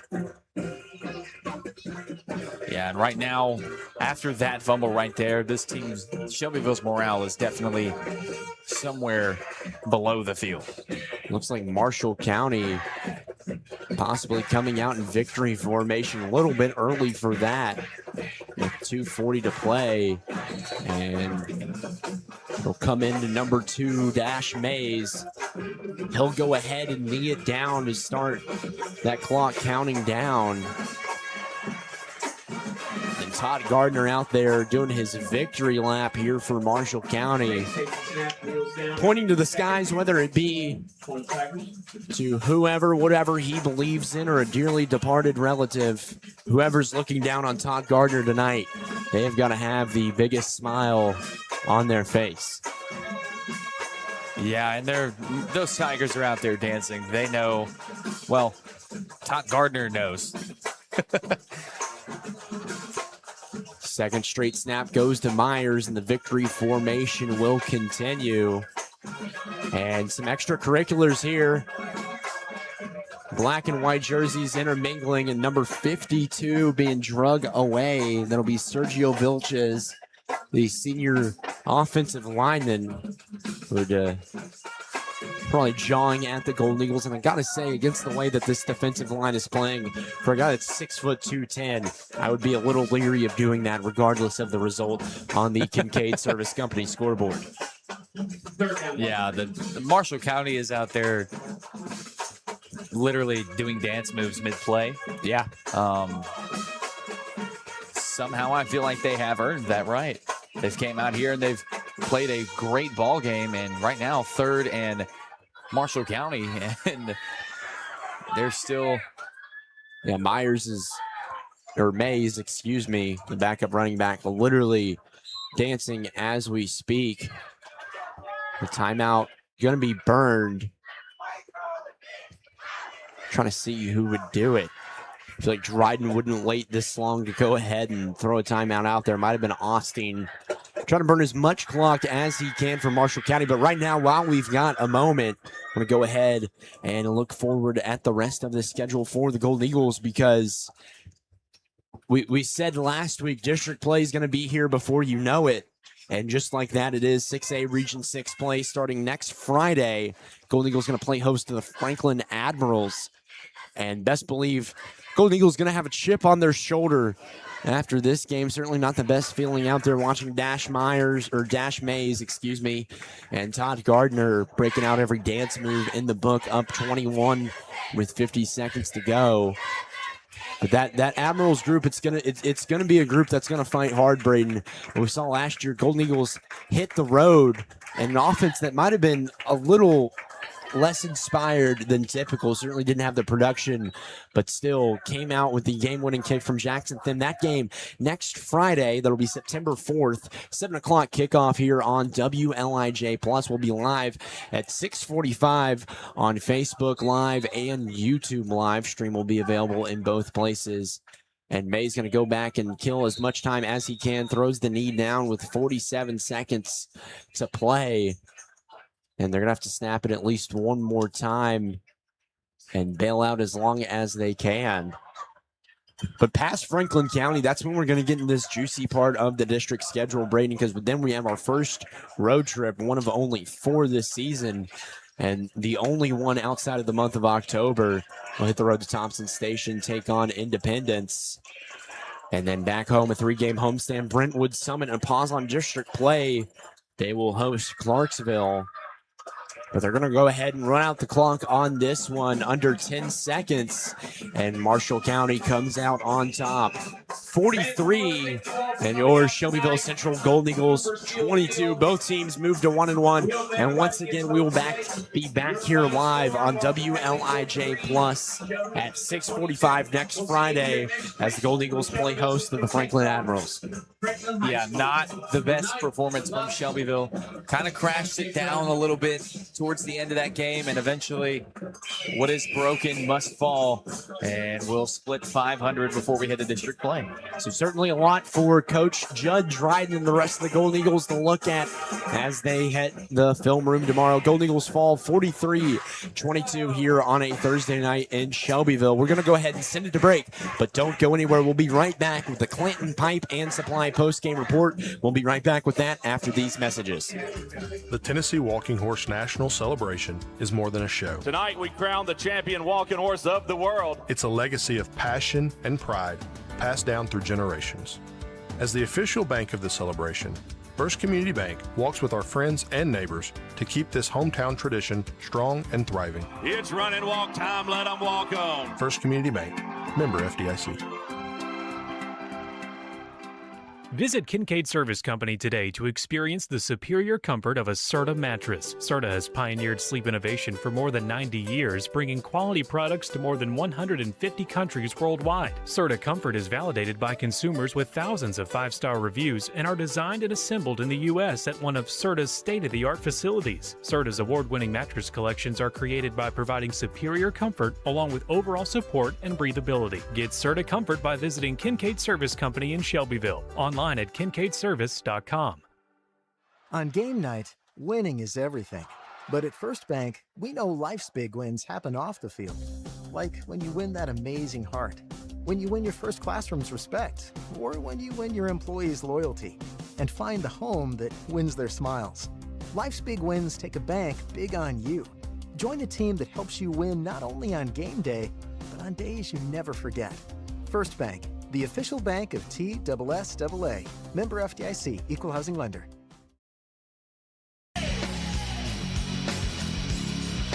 Click, click, boom, I'm coming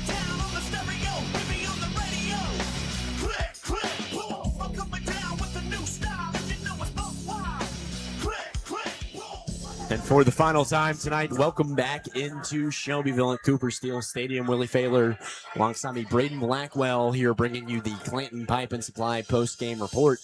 And Braden, Golden Eagles fall. Their first loss of the season comes to the hands of the Marshall County Tigers.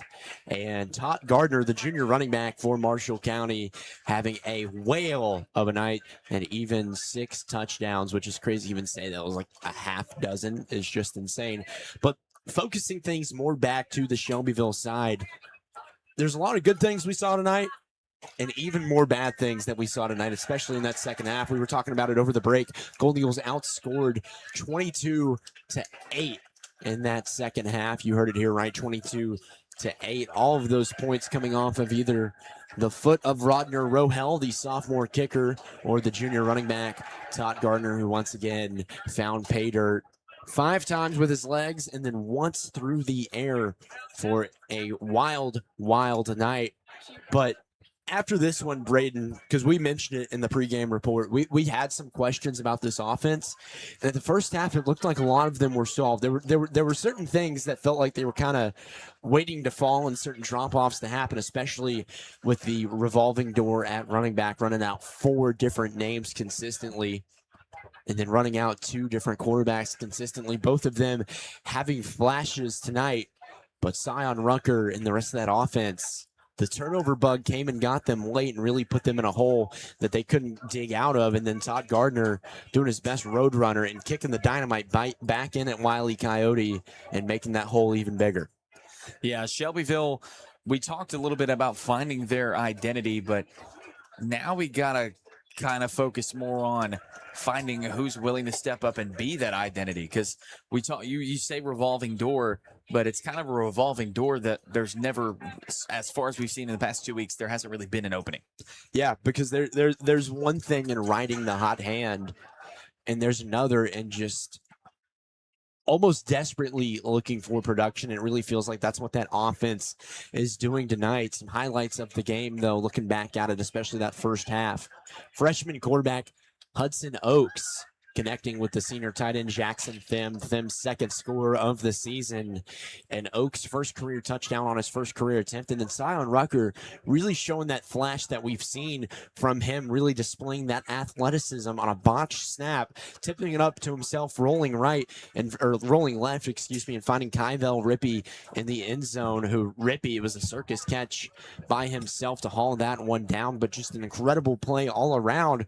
But on the other end, you saw Rucker fumble. We saw Eli Prince fumble. Titan Long fumbled. So although they're not really woed by turnovers in the passing game, they've really struggled to hold on to the ball. And Marshall County had at least 7 or 8 drives start deep in Shelbyville territory, especially that fourth quarter. There were 3 inside the 20. Yeah, and Marshall County just got on top of it. They started playing some really phenomenal defense and forcing Shelbyville to play every card that they had. Every single fumble, most of them looked like pretty generic hits, and at the end of the day, that's kind of what football is. You play the best and purest form of your game, and you're bound to succeed, and the Tigers did just that. So back to the drawing board for the Golden Eagles. They head into region play sitting at 1-1 with district opponent Franklin. The Franklin Admirals coming to town next Friday. Will be live here back on WLIJ Plus. That'll be on Facebook Live and YouTube Live, wherever you're listening out of those 2 right now. We hope you're back with us Friday night. We'll be live at 6:45 to begin district play and see how the Golden Eagles are able to rebound this one. But for one final time from the Rusty Reed Memorial Press Box at Cooper Steel Stadium on campus of Shelbyville Central High School, for Braden Blackwell, everyone else at Hopkins Farm Broadcasting and WLIJ 98.7 FM AM 1580. I'm Willie Failer saying so long, good night, go Eagles, and be right back with us here on Friday.